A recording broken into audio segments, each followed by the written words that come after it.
Hello everyone, welcome to GATE academy. तो आज से हम इंजीनियरिंग मैथमेटिक्स स्टार्ट कर रहे हैं। तो 6 मंथ के बाद मैं टेक्निकल कोई सब्जेक्ट पढ़ा रहा हूँ। 6 मंथ से तो अभी कुछ पढ़ा नहीं रहा था टेक्निकल। आई होप कि आप इंजॉय करोगे इंजीनियरिंग मैथमेटिक्स को।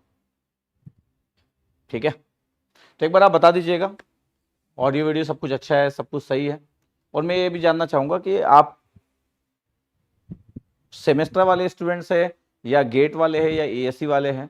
और अगर आप गेट वाले हैं तो ब्रांच क्या है, सेमेस्टर वाले हैं तो ब्रांच क्या है, जरूर बताइएगा। फिर अपन स्टार्ट करते। पेन कॉपी रख लीजिएगा, जब जब जो मैं बोलूँगा नोट करना, उन्हीं पॉइंट्स को नोट करना है। कुछ हम नॉलेजेबल बात करेंगे, उसको नोट करने की नीड नहीं है। जो आपके कॉपी में होना चाहिए वो मैं डिसाइड करूंगा कि आपके कॉपी में क्या होना चाहिए। आप कॉपी रख लिए होंगे, स्पाइरल बाइंडिंग वाली कॉपी रख लिए होंगे, आप प्रॉपर पेन वगैरह सब कुछ रख लिए होंगे। ठीक है, तो लेट्स सी कि आप कितना इंजॉय करते हो इंजीनियरिंग मैथमेटिक्स को, किस तरीके से लेते हो। तो एक बार आप बता दीजिएगा। ठीक है, तो जैसे मेरे को पता चल जाए कि ठीक है कौन कौन से ब्रांचेस के लोग हैं, ये मेरे को थोड़ा सा आइडिया रहे एक बार। ठीक है, और सेशन को लाइक तो मारते रहिएगा यार, थोड़ा सा मजा आएगा। तो चल,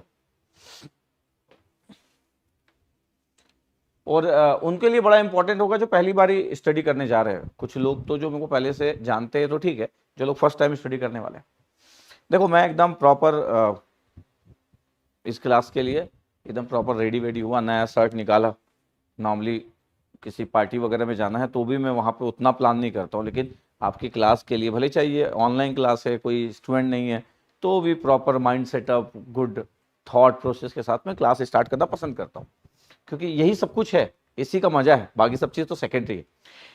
तो इंजीनियरिंग मैथमेटिक्स लिखा है जीरो टू हीरो।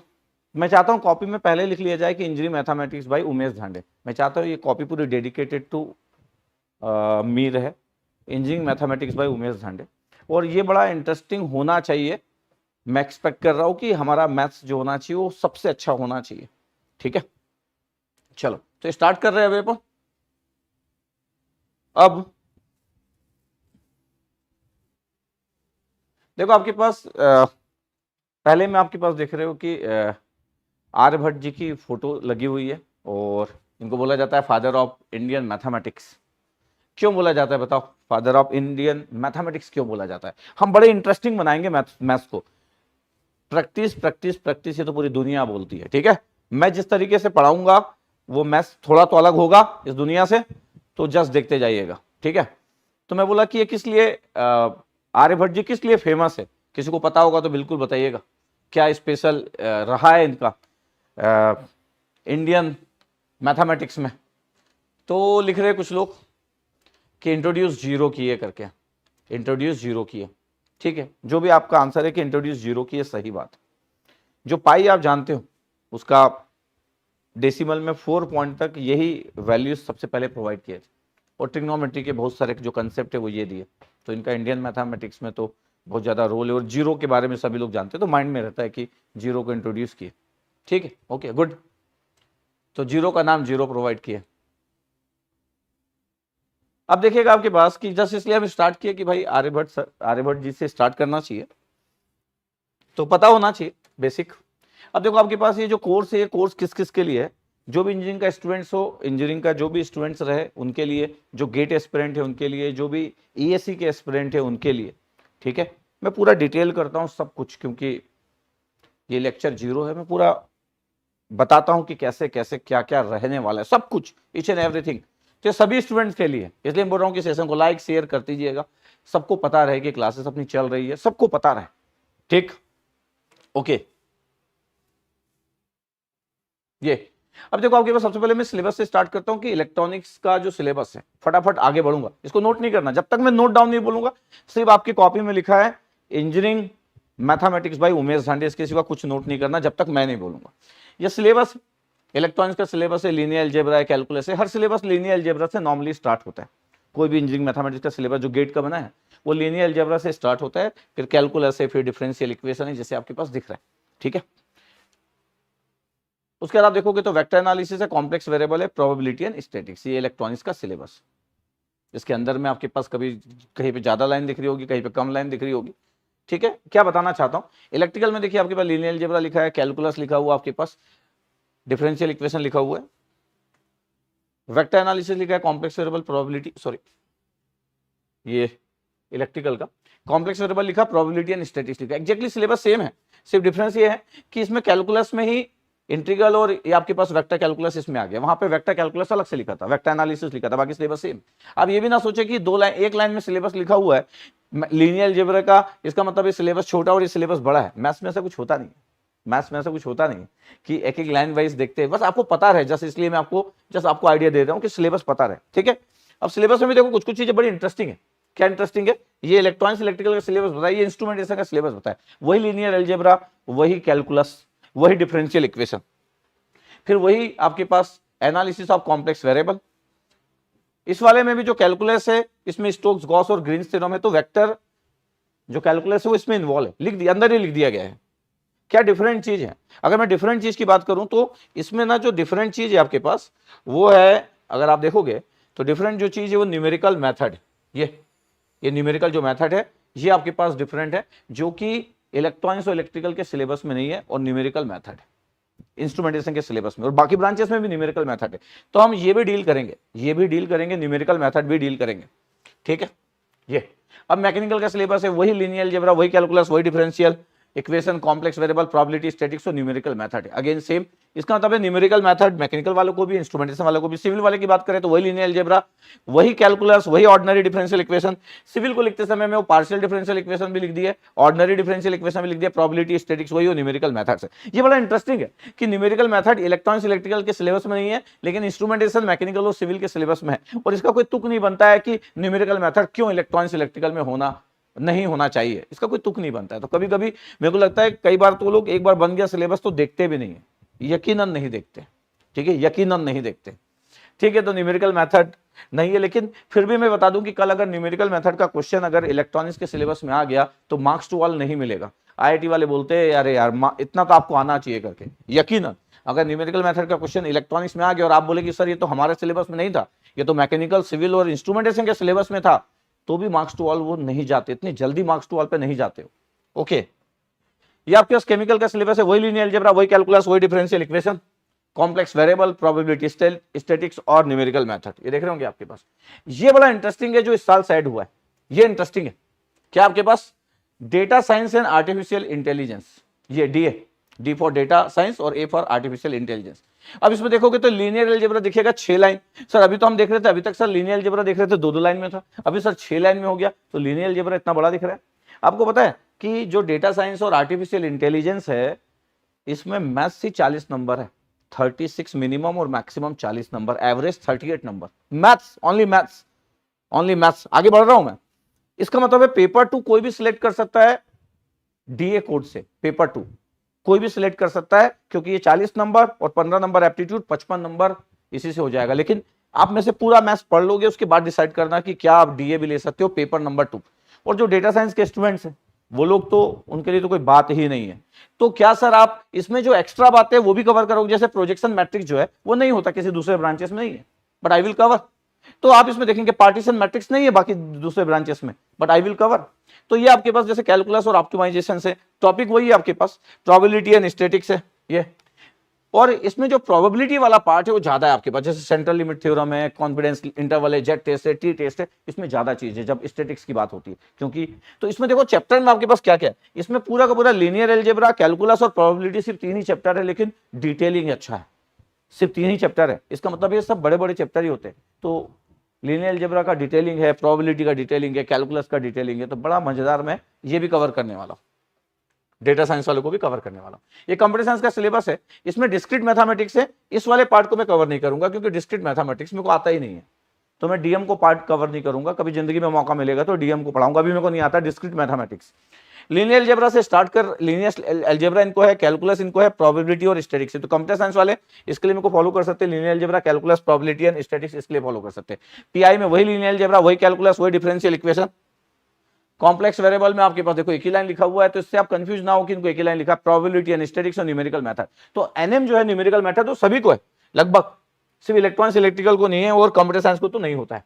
ये एक्सी इंजीनियरिंग साइंस है, इसमें लीनियर अलजेब्रा आपके पास है, कैलकुलस है, कैलकुलस में थोड़ा सा इसमें डिटेलिंग ज्यादा की गई है। जैसे कैलकुलस में डिटेलिंग आपके पास है, सीक्वेंस ऑफ सीरीज करके भी लिखा गया, जबकि कन्वर्जेंस ऑफ सीरीज तो किसी से भी पूछ लेते, किसी से भी पूछ लेते, इनके में लिखा है स्पेशली, बाकी में लिखते नहीं है ये convergence of series. Vector calculus वही है, कॉम्प्लेक्स वेरिएबल वैसा ही है। ऑर्डिनरी डिफरेंशियल इक्वेशन और पार्शियल डिफरेंशियल इक्वेशन के में अलग अलग लिख दिया गया, कोई प्रॉब्लम नहीं है, अपन जब कवर करेंगे तो सब बातें कर लेंगे। प्रोबेबिलिटी एंड स्टैटिस्टिक्स वही है, और न्यूमेरिकल मेथड अगेन। इतनी ब्रांचेस के बारे में लिखा, कोई ब्रांचेस छूट गई होगी, जैसे मेटलर्जी वाली ब्रांचेस छूट गई होगी, बायोमेडिकल छूट गई होगी, लेकिन उनका सिलेबस भी यही है। इसलिए ब्रांचेस लिखा कि जस्ट आपको ये ना लगे कि यार हमारी ब्रांच की बात होने वाली कि नहीं, हमारी ब्रांच की बात होने वाली है कि नहीं। तो इतनी ब्रांचेस में लगभग सब कुछ कवर हो जाता है कि इतने ब्रांचेस के लोग, ठीक है। टाइमिंग जो है लेक्चर की वो 7 PM। सेशन को लाइक और शेयर करते रहिएगा। तो मैं जस्ट सिलेबस की बात किया। अब देखो आपके पास अगर मैं वेटेज की बात करूं तो डेटा साइंस और आर्टिफिशियल इंटेलिजेंस जो है यार 35 से 40 नंबर की बात है। 35 से 40 बड़ा नंबर है, 35 से 40 आप देख रहे हो।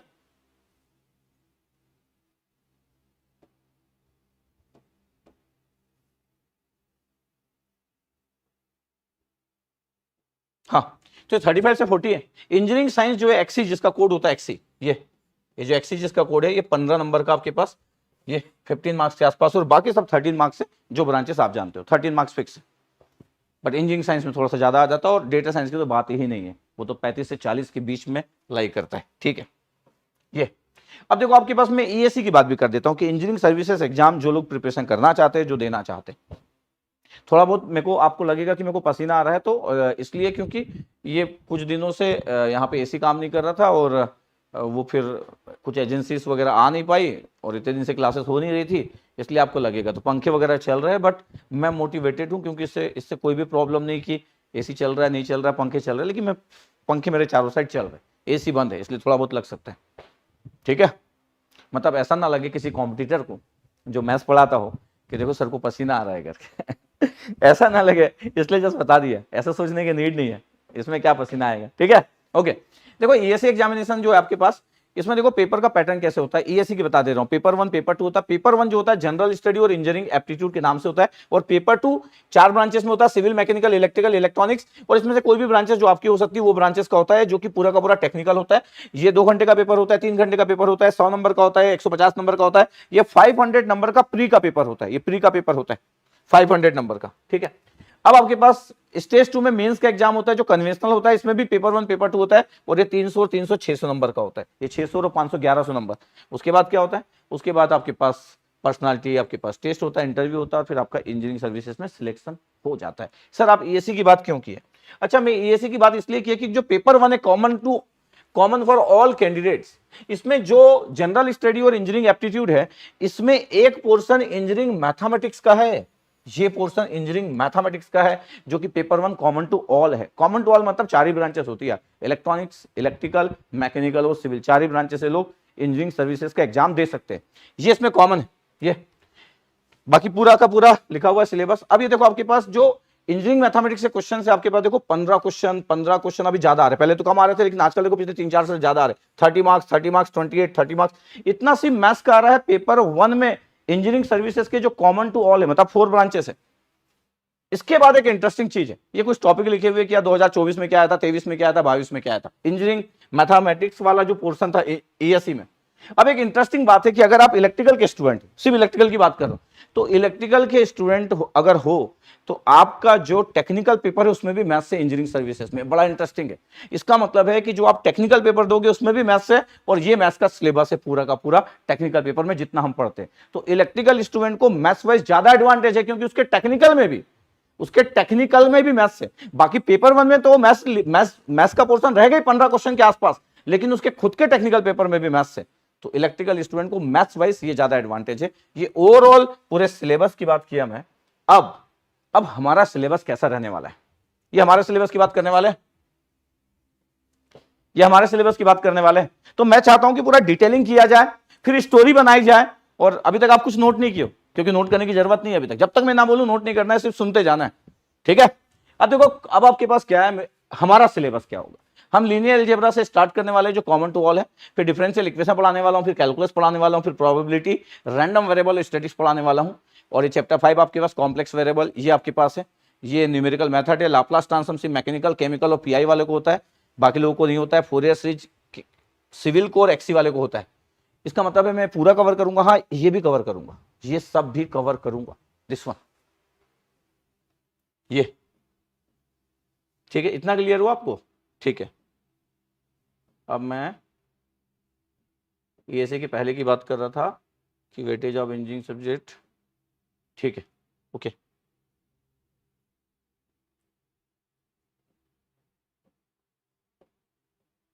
हाँ, अब देखिएगा आपके पास, अब आपको लिखना है कॉपी के पहले पेज में, ठीक है। कॉपी के पहले पेज में लिखना है, क्या लिखना है आपको? आपको लिखना है हम पढ़ने वाले इंजीनियरिंग मैथमेटिक्स, तो ये कॉम्बिनेशन है इंजीनियरिंग और मैथमेटिक्स का। बिना इंजीनियरिंग के भी मैथमेटिक्स पढ़ी जा सकती है, हाँ पढ़ते हैं, बीएससी वाले लोग पढ़ते हैं, एमएससी वाले लोग पढ़ते हैं, जो मैथ्स में पढ़ते हैं। लेकिन मैथमेटिक्स जब इंजीनियरिंग में जब आता है ना, तो ये सब कुछ है और ये मैजिक क्रिएट करता है। मतलब जैसे ही मैथ्स को हम इंजीनियरिंग के साथ ऐड करते हैं, ये मैजिक क्रिएट करता है। तो engineering plus maths is everything. अगर इंजीनियरिंग में से मैथ्स को माइनस कर दिया जाए तो नथिंग, कुछ बचेगा नहीं। ये दोनों चीज नोट करना है आपको। ये यहां से स्टार्ट किया कि इंजीनियरिंग में जब मैथ्स इन्वॉल्व होता है तो engineering plus maths is everything, और यही मैजिक क्रिएट करता है। और ये हमको स्पेशल बनाता है, कि इंजीनियर को स्पेशल बनाता है।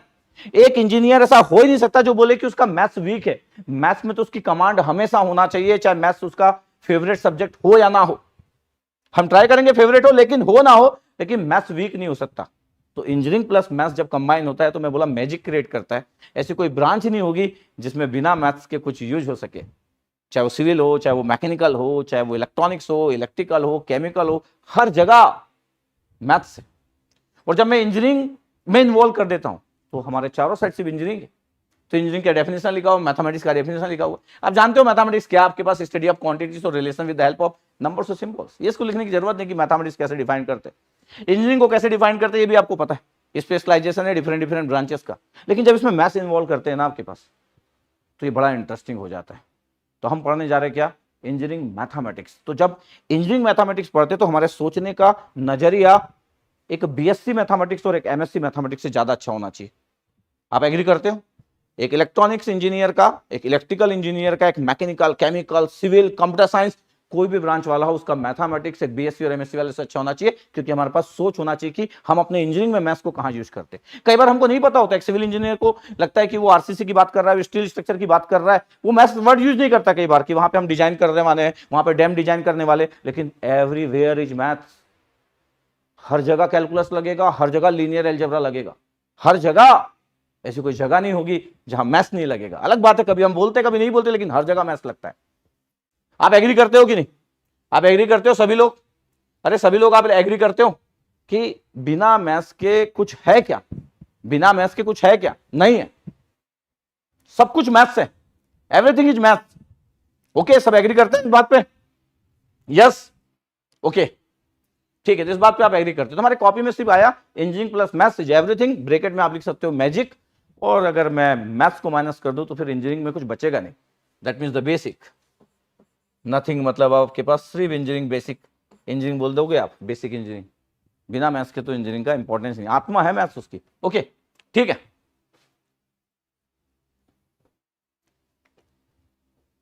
आगे बढ़ते हैं अपन, ठीक।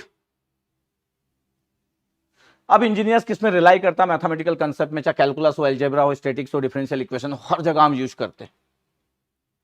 ये डिजाइनिंग मशीन्स में आपके पास इंजीनियर्स आपके पास यूज करते ही, आपके पास अब कैलकुलस यूज करते ही है कि कितना आपके पास एफिशिएंट होगा, अलजेब्रा यूज करते ही है कि साइज और वेट आपके पास रेशियो कितना होगा किसी भी मशीन के पार्ट्स का। मूवमेंट्स को अगर पता करने के लिए ज्योमेट्री यूज करते हो तो सब आपके पास है, चाहे सिविल हो, मैकेनिकल हो, इंडस्ट्रियल, एरोस्पेस, इलेक्ट्रिकल इंजीनियरिंग, सभी लोग डिजाइन मशीन्स वगैरह में सभी लोग मैथ्स यूज करते हैं। इसको नोट करने की जरूरत नहीं, ये तो आप कभी भी देख सकते हो, यूट्यूब में रहने वाला है। क्रिएटिंग स्ट्रक्चर है, चाहे वो ब्रिजेस की बात हो, चाहे वो डैम्स की बात हो, इंजीनियर्स हर जगह स्ट्रक्चर वगैरह सब जगह यूज कर रहा है।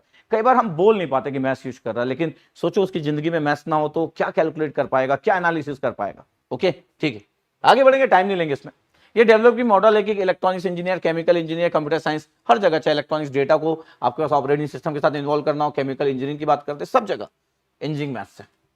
अभी एक टाटा टेक्नोलॉजीज आपके पास लिखा हुआ है, टाटा टेक्नोलॉजीज, क्योंकि हम हमेशा बात करते रहते हैं कि आजकल जॉब नहीं है, इंजीनियर्स लोगों के लिए अपॉर्चुनिटी नहीं। टाटा टेक्नोलॉजी, इसके बारे में आप क्या जानते हो? टाटा टेक्नोलॉजीज आप नाम सुने हो?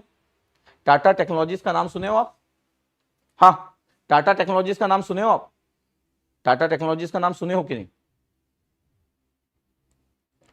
ठीक है, टाटा टेक्नोलॉजीज का नाम सुने हो तो मैं एक इंटरेस्टिंग बात बताता हूं। टाटा के तो आप जानते होंगे, टाटा का तो मतलब नैनो से लेके मतलब रेंज रोवर तक सब टाटा ही है। चाहे टाटा पावर हो, चाहे टाटा केमिकल हो, चाहे वो टीसीएस हो, टाटा मतलब टाटा है, नो कंपेरिजन। मैं टाटा टेक्नोलॉजीज की बात कर रहा था। टाटा टेक्नोलॉजीज के बारे में अगर थोड़ा बहुत भी आप आइडिया रखते होंगे, जो थोड़ा बहुत जनरल नॉलेज रखते होंगे, तो अभी उनका आईपीओ लिस्टेड हुआ था। जब उनका आईपीओ लिस्टेड हुआ था तो उसका जो प्राइस बैंड था 450 से 500 रुपए था। लोगों को 500 रुपए में मिला था, लेकिन ऐसे मिलता नहीं, आराम से मिलता नहीं। जो आईपीओ लिस्ट हुआ था वो 1250 रुपए में हुआ था, 1200 में हुआ था, जिनको 500 में मिला था। एक मतलब 15 दिन के अंदर ही लकी ड्रॉ से निकलता है, लेकिन 500 से लेके 1200 सीधे 1200 में गया था। अभी सीएमपी जो होगा करेंट मार्केट प्राइस लगभग 1150 के आसपास होगा। अब मैं टाटा टेक्नोलॉजी की बात क्यों कर रहा है? टाटा टेक्नोलॉजी की बात कर रहा हूं कि ये लोग इतने इनोवेशन में वर्क कर रहे हैं, स्पेशली जो इंजीनियरिंग रिसर्च और डेवलपमेंट है, ये एआरडी, ये इसमें वर्क कर रहे हो, और लगभग पूरे दुनिया से 12,000 से ज्यादा इंजीनियर्स लोगों को लिए डिजाइनिंग स्ट्रक्चर के लिए, इनोवेशन के लिए, थॉट प्रोसेस के लिए। तो जो अच्छे इंजीनियर्स हैं उनकी रिक्वायरमेंट इस दुनिया में रहेगी, चाहे कुछ भी हो जाए। मैं पूरे दुनिया की बात कर रहा हूं, इंडिया की बात नहीं कर रहा हूं। जो अच्छे इंजीनियर्स है, जो इनोवेटिव है, जिनका कैलकुलेशन अच्छा है, लॉजिकल अच्छे है, जो अपने पे काम करते हैं, जो एफर्ट करते हैं, ऐसे इंजीनियर्स लोगों की रिक्वायरमेंट इस पूरे दुनिया को है, यकीन मानिए आप। इसलिए टाटा इलेक्ट्रॉनिक एग्जांपल लिया मैं। ये लगभग 12,000 से ज्यादा आपके पास ग्लोबल आपके पास इंजीनियर्स लोगों को लिए, ये मार्केट कैपिटलाइजेशन और सब कुछ लिखा हुआ है। जस्ट बेसिक नॉलेज के लिए बता दिया हम। जस्ट आइडिया रहना चाहिए आपके पास कि ऐसा भी नहीं है कि हमारे पास चांसेस नहीं है। ठीक है, अब देखो आपके पास, अब देखिएगा, देखिए आप, ये आपके पास लीनियर एल्जेब्रा से स्टार्ट कर रहे हैं। तो जो भी सेमेस्टर वाले स्टूडेंट्स होंगे, वो जो लीनियर एल्जेब्रा अगर उनके सेमेस्टर में होगा तो मेरे को फॉलो कर सकते हैं। अगर उनके सेमेस्टर में लीनियर एल्जेब्रा नहीं है तो वो इस कोर्स को फॉलो ना करें, मतलब लीनियर एल्जेब्रा को फॉलो ना करें। अगला चैप्टर जब पढ़ाऊंगा तब फॉलो कर ले। अगर लीनियर एल्जेब्रा को फॉलो करना है तो बिल्कुल फॉलो कर सकते हैं। जीरो से स्टार्ट करूंगा मैं, जीरो से स्टार्ट करूंगा मैं, और कुछ कुछ इंटरेस्टिंग बातें देखने को, सुनने को सब मिलेगी आपको, वो देखना रहेगा आपको। और अगर आप आगे सोच के रख रहे हो कि सर मेरे को तो गेट वगैरह देना है, तब तो इससे बेस्ट बात कुछ हो नहीं सकती, तो आपकी चॉइस। और बाकी जितने भी गेट वाले एस्पिरेंट, जितने भी गेट वाले एस्पिरेंट, इलेक्ट्रॉनिक्स, इलेक्ट्रिकल, जितने भी ब्रांचेस वाले लोग हैं, उनको तो प्रॉपर जो मैं बोलते जाऊंगा वही नोट करते जाना है। देखो स्टोरी ऑफ लीनियर अलजेब्रा आपके पास की मैं सब बात करूंगा। मैट्रिक्स की बात करेंगे। ये बड़ा इंटरेस्टिंग होता है कि यार जब आप मैट्रिक्स की बात करते हो, लीनियर अलजेब्रा चैप्टर का नाम लिखा रहता है, फिर लीनियर अलजेब्रा लिख के सीधे मैट्रिक्स में पहुंच जाते हो, तो connection is very strong. Variety of matrix के बारे में बात करेंगे, जितना आपके पास दिख रहा है ये आपके पास ये पूरा का पूरा डिटेल में ऐसे ऑर्डरिंग वाइज पढ़ेंगे। Determinant, trace of the matrix, एक एक चीज ऑर्डर से पढ़ेंगे, एकदम प्रॉपर वे में सब कुछ रहेगा। सोच भी आपकी प्रॉपर वे में आएगी, एकदम सोच भी। ये चाहे वो वेक्टर स्पेस हो, सेट ऑफ वेक्टर्स हो, ये आपके पास ये कई बार इन वाले टॉपिक में थोड़ा सा लोग उस तरीके से आइगन वेक्टर्स को उतने अच्छे से हैंडल नहीं कर पाते। स्टूडेंट की बात कर रहा हूं। ये लीनियर कॉम्बिनेशन ऑफ वेक्टर है, लीनियर डिपेंडेंट वेक्टर है, सब पढ़ेंगे आपके पास। ये बहुत ही बेहतरीन थॉट होना चाहिए, बहुत ही इंपॉर्टेंट चैप्टर है। ये एडिशनल टॉपिक है जो सिर्फ डीए को है। प्रोजेक्शन मैट्रिक्स है, पार्टीशन मैट्रिक्स है, क्वाड्रेटिक फॉर्म है, ये आपके पास प्रोजेक्शन है, सिंगुलर वैल्यू डिकम्पोजिशन है, ये आपके पास एक्स्ट्रा टॉपिक है। ये भी मैं डील करूंगा, जो डेटा साइंस और आर्टिफिशियल इंटेलिजेंस को लास्ट में डील करूंगा, इस चैप्टर के लास्ट में लिख दिया हूं। आपको कुछ नहीं करना है। एक और चीज आपके पास कि आपको क्या करना है, आपको कौन सी टेक्स्ट बुक पढ़ना है।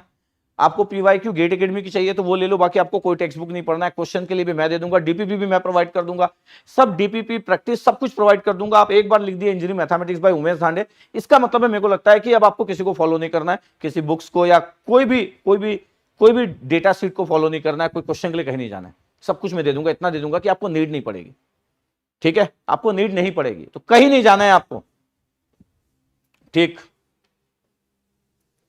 अब देखिए आपके पास लीनियर अलजेब्रा में अगर मैं बात करूं कि यार लीनियर अलजेब्रा में मार्क्स क्या रहे, तो डेटा साइंस को 10 नंबर आया था इस साल, 2024 की बात है, गेट 2024 की बात है, और सभी ब्रांचेस में क्वेश्चन आए थे। ध्यान से देखोगे तो सभी ब्रांचेस में क्वेश्चन आए थे, सभी ब्रांचेस में। तो लीनियर अलजेब्रा एक इंपॉर्टेंट चैप्टर है, इसलिए मैं जस्ट स्टार्ट कर रहा हूं। और सभी लोग का सिलेबस का पहला पार्ट लीनियर अलजेब्रा रहता है और अच्छा चैप्टर है, थॉट प्रोसेस के लिए अच्छा है, तो लीनियर अलजेब्रा से स्टार्ट करना चाहिए। ठीक है, ओके। अब मेरे को बताओ कि अब अपनी कॉपी में लिखोगे, आप यहां से स्टार्ट कर रहे हैं तो आप लिखो स्टोरी ऑफ डिटरमिनेंट, ये लिखेंगे, note down, note down, story of determinant. अब मैं डिटरमिनेंट लिखा, अब आपको लग सकता है कि सर डिटरमिनेंट में पहुंच गया, सुनते तो जाओ आप। डिटरमिनेंट लिखा, एबीसीडी लिखा और मैं लिखा एडी माइनस बीसी, फिर मैं लिखा बीसी माइनस एडी, फिर मैं लिखा एबी माइनस सीडी और मैं लिख रहा एसी माइनस बीडी। अगर मैं बोलूं कि ये ऑप्शन ए है, फिर मैं बोलूं ये ऑप्शन बी है, मैं बोलूं ऑप्शन सी और ये ऑप्शन डी है, और मैं बोलूं कि कौन सा करेक्ट है, कौन सा करेक्ट है एबीसीडी में से कौन सा करेक्ट है। डिटरमिनेंट लिखा 2x2 दिख रहा है आपके पास, डिटरमिनेंट कौन सा सही है, ए सही है, बी सही है, सी सही है, डी सही है, कौन सा सही है। फास्ट रिप्लाई करेंगे आप, फास्ट रिप्लाई। एक इंजीनियर से और इंजीनियरिंग मैथमेटिक्स पढ़ रहे तो आपको पूरे देर तक कनेक्ट रहना है। इंजीनियरिंग मैथमेटिक्स का मजा तभी है जब आप बहुत पूरे तरीके से कनेक्टेड हो। मैं बोल रहा हूं आपको बताना है क्या कि कौन सा सही है। डिटरमिनेंट मेरे को लगता है कि कोई भी 12th क्लास का स्टूडेंट बता ही सकता है, जो भी डिटरमिनेंट पढ़ता है वो भी सिंपल 4 एलिमेंट 2x2 दिख रहा है आपके पास डिटरमिनेंट। मेरे को नहीं लगता किसी को प्रॉब्लम इस बात को लेके। तो सभी लोग आंसर दे रहे हैं कि सर डिटरमिनेंट जो है, देखो एक तो बी लिख दिया, गजब ही हो गया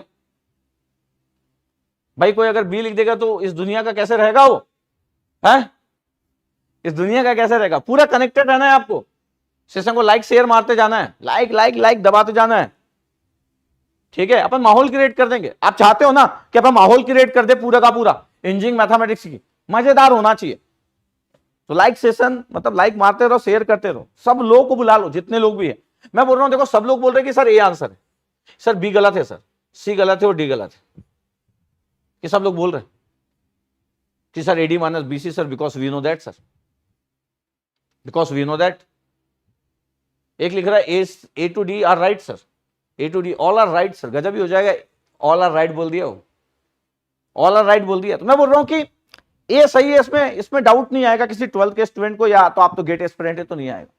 क्वेश्चन ये है कि एडी माइनस बीसी क्यों हुआ होगा, क्यों बीसी माइनस एडी नहीं हुआ होगा, क्यों AC minus AB minus CD नहीं होगा, क्यों एसी माइनस बीडी नहीं होगा, क्यों वाई एडी माइनस बीसी। तो हम मैथ्स को कई बार ऐसे सिंपल पढ़ लेते कि सर ये होता है ना, सर ये होता है ना। और मैं बोल रहा हूं कि ठीक है आपके पास टाइम इतना जिंदगी भी नहीं होता, लेकिन थोड़ा इंटरेस्टिंग, टीचर इंटरेस्टिंग बना सकता है। तो मैं इंटरेस्टिंग बनाने जा रहा हूं, जाऊं बनाने जाऊं, मैं इंटरेस्टिंग बनाने जा रहा हूं। मेरे को कोई बता सकता है कि ये पहला ही वाला क्यों हुआ और बाकी क्यों नहीं हुए। ये कोई बता सकता है कि पहला ही वाला सही क्यों हुआ और बाकी सही क्यों नहीं हुए। क्या आपके पास इसका कुछ, किसी को पता है इसका सिग्निफिकेंस क्या है। एडी माइनस बीसी क्यों हुआ, बाकी क्यों नहीं हुए, ये कॉन्फ़िगरेशन क्यों यूज हुआ। जैसे सी बात कर रहा हूं, किसी को आइडिया आपके पास। हाँ, किसी को आइडिया। ए और बी आर करेक्ट लिखा है भाई सौरभ गुप्ता। अब देखिए ध्यान से कि जब मैं बोल रहा हूं कि यार एडी माइनस बीसी लिख रहा हूं, अब देखिएगा, अब मैं जो जो पॉइंट्स की बात करने वाला हूं, क्या पॉइंट्स की बात करने वाला हूं। लीनियर इक्वेशंस की अगर मैं बात करूं, किसकी, लीनियर इक्वेशंस। जब हम 9th क्लास में रहते थे तब से लीनियर इक्वेशन के बारे में बात होना चालू होती है। 9th में, 10th में, 11th में, 12th में, 9th से स्टार्ट हो जाता है लीनियर इक्वेशन। वो इक्वेशन जिसका डिग्री जो है, उसके वेरिएबल का जो डिग्री वो 1 है, जिसके वेरिएबल का डिग्री क्या है 1 इज द लीनियर इक्वेशन। अगर मैं बोल दूं कि सर 2x + 3 = 4x, ये, या मैं लिख दूं आपके पास कि x + 2y = 10, बट अगर मैं बोल दूं कि x² + y = 100, ये लीनियर इक्वेशन है। यस, ये लीनियर इक्वेशन है। ये लीनियर इक्वेशन है। यस, ये लीनियर इक्वेशन है। ये लीनियर इक्वेशन है नहीं, क्यों नहीं है, क्योंकि ये देखो इसकी डिग्री 2। तो लीनियर इक्वेशन वो इक्वेशन होती है जिसका वेरिएबल का जो डिग्री होता है वो 1 होता है, द लीनियर इक्वेशन। क्यों आप सर इक्वेशन में पहुंच गए, सुनते जाओ, अभी अपन यहीं पे आएंगे वापस, तो यहीं पे आना, एडी माइनस बीसी पे आना है अपने को, तो यहीं पे आना अपने को, ठीक है, यहीं पे आना है अपने को। आप क्या करते, थोड़ी देर तक आप कमेंट्स मत करो, ठीक है, कमेंट्स को अपन थोड़ी देर के लिए ऑफ रख देते, अपन सिर्फ बात करते, सिर्फ मेरी बात सुनिएगा, ठीक है, फिर कमेंट्स को ऑन रखें, कमेंट्स को ऑफ कर दो थोड़ी देर के लिए, जब मैं बोलूंगा तब ऑन करना, कमेंट्स को अपन ऑफ कर देते, ठीक है। अब मेरी बात सुनिएगा, मैं बोल रहा हूं कि यार देखो ये लीनियर इक्वेशन से और ये 9-10 की बातें और स्टोरी कैसे कनेक्टेड होती है कि ऐसी इक्वेशन जिसके वेरिएबल का डिग्री जो होता है वो 1 होता है। तो ठीक है सर, ये दूसरा, ये तो क्या है sir, the non linear equation is the x square because of the x square the non linear equation. बिल्कुल सही है। ओके, अब अगर मैं बोलूं, एग्जांपल लूं मैं, ये एग्जांपल ले रहा हूं मैं, x minus y equal to 10, ये x minus y equal to 10, ठीक है सर, ये एग्जांपल है। ये आपके पास एक लीनियर इक्वेशन है और वेरिएबल कितने दिख रहे हैं, 2 वेरिएबल। तो ये आपके पास हो गया लीनियर इक्वेशन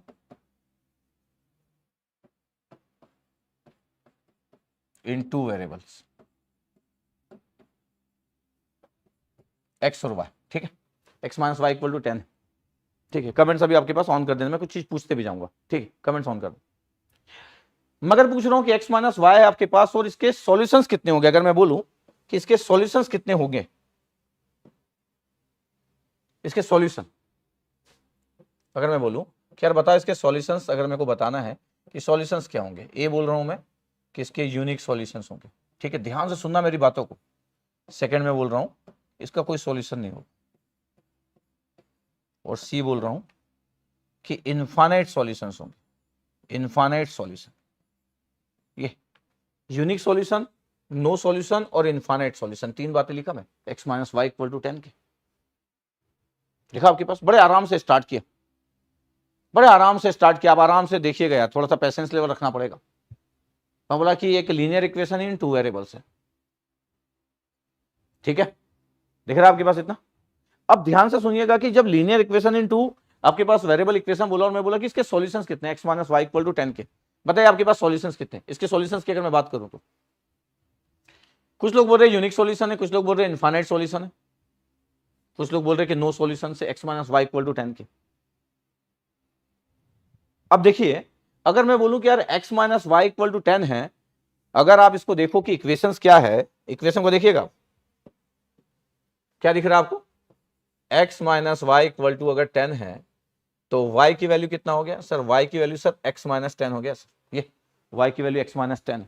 पता है आपके पास x इक्वल टू 0 पे y की वैल्यू कितना है सर, माइनस 10। x इक्वल टू 10 पे कितना है, आराम से, इतनी सिंपल चीज है कि कोई भी देख सकता है कि सर ये तो सर 0 है सर, x इक्वल टू 10 पे। इसका मतलब ये हुआ कि अगर मैं इसका अगर स्ट्रक्चर ड्रॉ कर दे रहा हूं एक्स वाई प्लेन पे और मैं बोल रहा हूं कि यार ये मेरे को ड्रॉ करना है, x इक्वल टू 0 पे कितना है, ये तो सर यहां पे कितनी वैल्यू है आपके पास x इक्वल टू 0 पे, x इक्वल टू 0 पे आपके पास वैल्यू कितना है, यहां पे दिख रहा है आपके पास y की वैल्यू माइनस 10 है, तो 0 कॉमा माइनस 10 है ये, दिस वन। और इस जगह पे कितना है सर, 10 कॉमा 0, ये आपके पास इक्वेशन ये। इसका मतलब है कि x की हर एक वैल्यू के लिए अगर मैं यहाँ पे सब पॉइंट्स अगर देखूं ना कि क्या क्या पॉइंट्स है, यहां पे आपके पास पॉइंट्स है, यहां पे पॉइंट्स है, यहां पे पॉइंट्स है, एक सिंगल लाइन इक्वेशन है और 2 वेरिएबल है। ध्यान देखना आपके पास ये इक्वेशंस क्या है आपके पास, y equal to sir x minus 10, ये एक सिंगल इक्वेशन, एक लीनियर इक्वेशन है, एक सिंगल इक्वेशन बट 2 वेरिएबल्स है।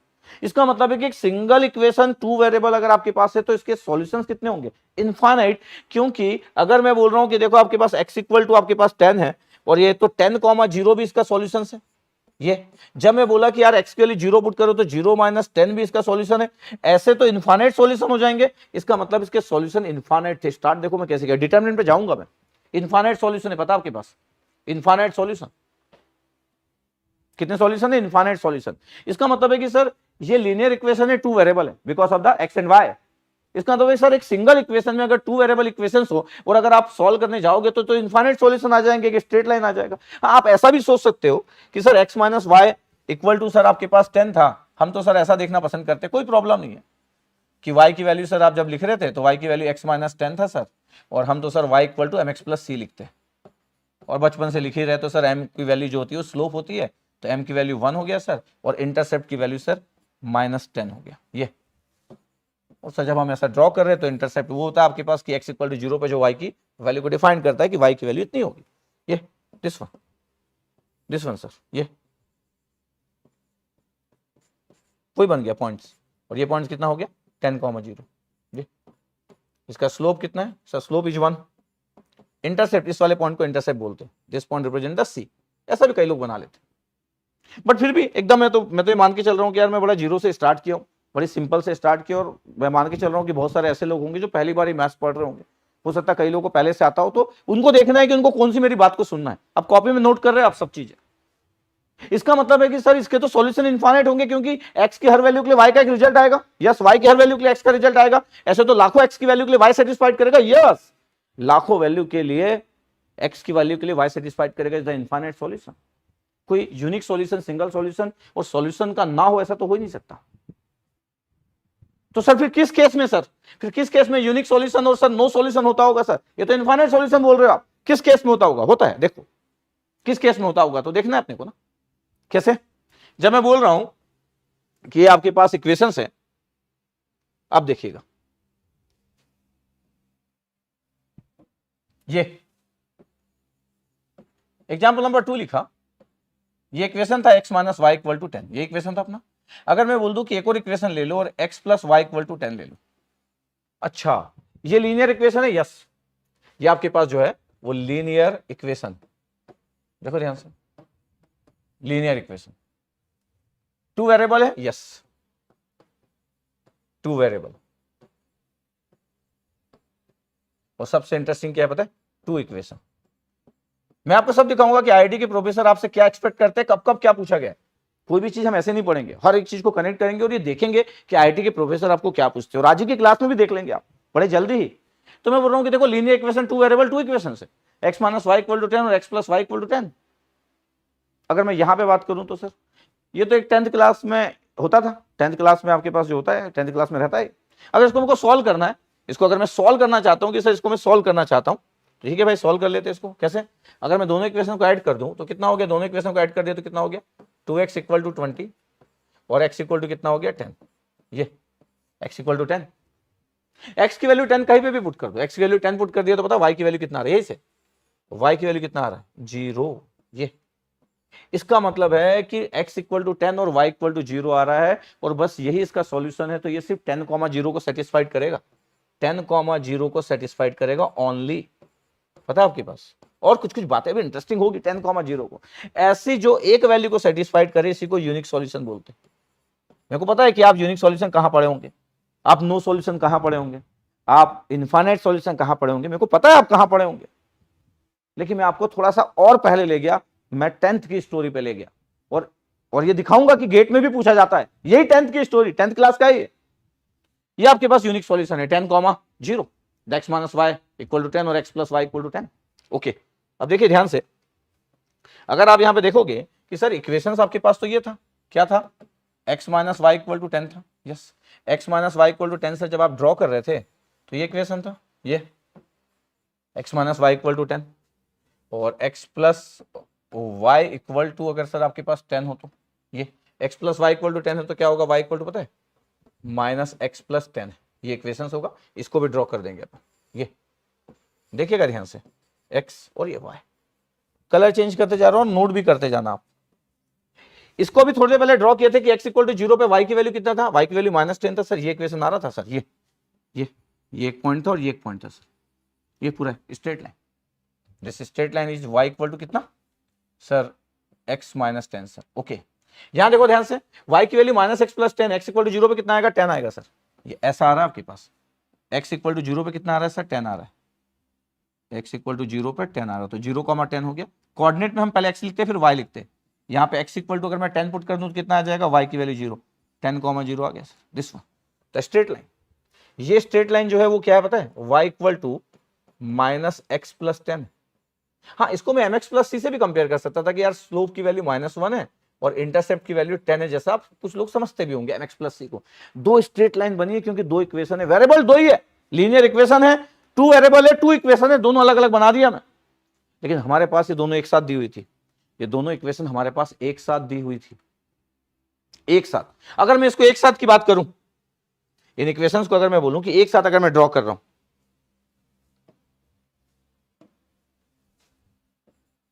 ये एक साथ अगर मैं ड्रॉ कर रहा हूं क्या होगा?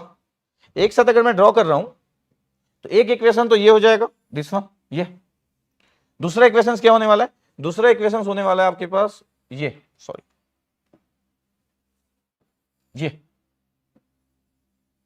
ये आपके पास होने वाला है।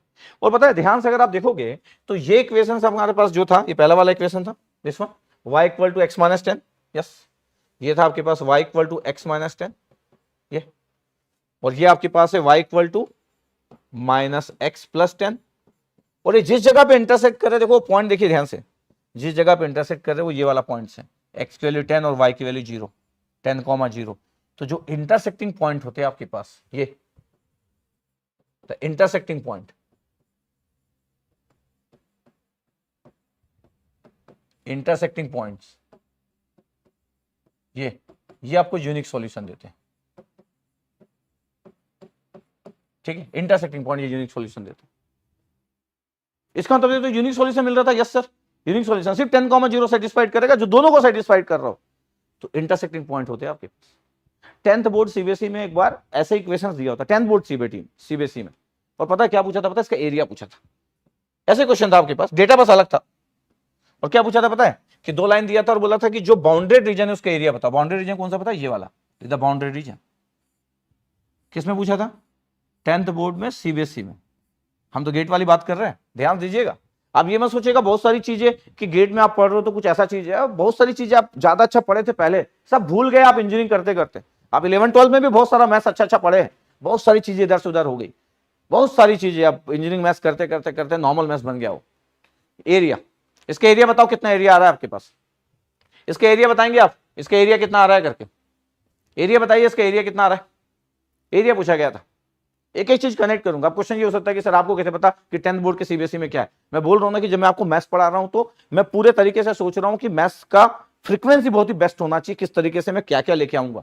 इसके एरिया बताओ यार आप, इसके एरिया, अब एरिया 0 लिख रहा है, ये बाउंड्री रीजन का एरिया 0 कैसे हो जाएगा?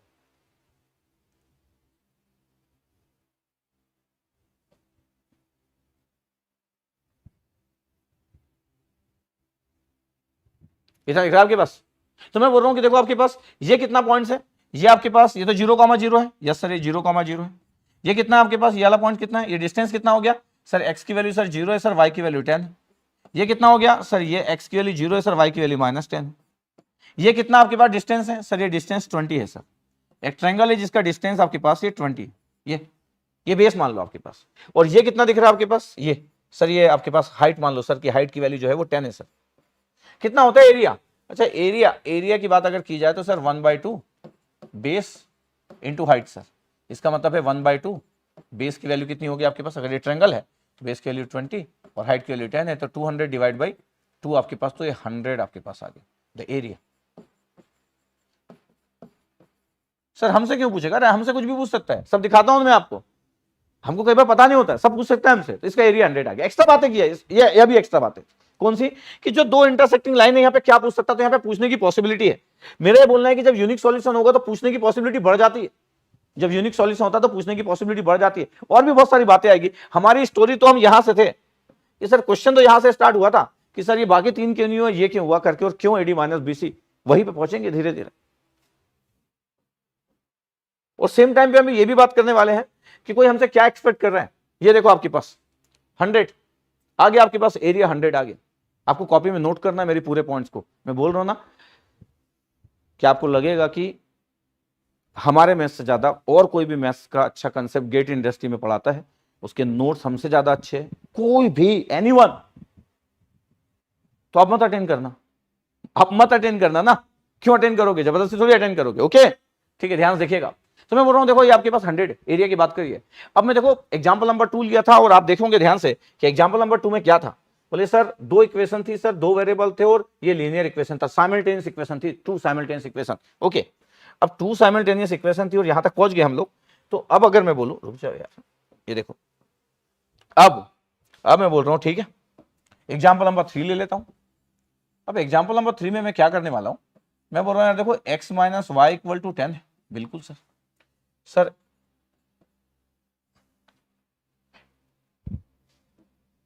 ये, अब ये आपके पास जो है x plus y equal to आपके पास 10 था। अब अगर मैं बोल दूं कि यहां से आपके पास 2x माइनस 2y, ये इक्वल टू 20 हो जाए, दिस वन, ये लिख दो, ध्यान से देखिएगा sir. 2x minus 2y equal to 20 आपके पास है, ये 2x minus 2y equal to 20 है सर, ठीक है, दिख रहा होगा आपको। और एग्जाम्पल नंबर 4 में ऐसा लिख दूं कि sir x minus y equal to 10 है और 2x minus 2y equal to, अगर मैं इक्वेशंस की बात कर रहा हूं, x माइनस वाई लिख देता हूं ना इसको, x minus y equal to 20, ये लिख दिया। अब देखिएगा ध्यान से, अब देखो मैं क्या किया, सेम फैक्टर से मल्टीप्लाई किया, x माइनस वाई इक्वल 10 और 2x माइनस 2y। यहां पे अगर आप ध्यान से देखोगे तो आप बोल सकते हो कि सर ये इक्वेशन तो सेम है, मतलब सर अगर ये x है ये y है, x minus y equal to 10 है, अभी आप इस इक्वेशन को लिए थे, यस इस इक्वेशन को लिया था, ये इक्वेशन है भाई, ये पॉइंट्स भी हमको पता है सर, ये हमको पॉइंट्स भी पता है, यस ये इक्वेशन है, ये सर ये x minus y equal to 10 है, ओके सर। सेकंड इक्वेशन को ध्यान से देखिए सर, 2x माइनस 2y है, अगर 2x माइनस 2y को अगर ड्रॉ किया जाए और x के पॉइंट पुट किए जाए और y के पॉइंट देखा जाए तो सर पॉइंट सेम होंगे।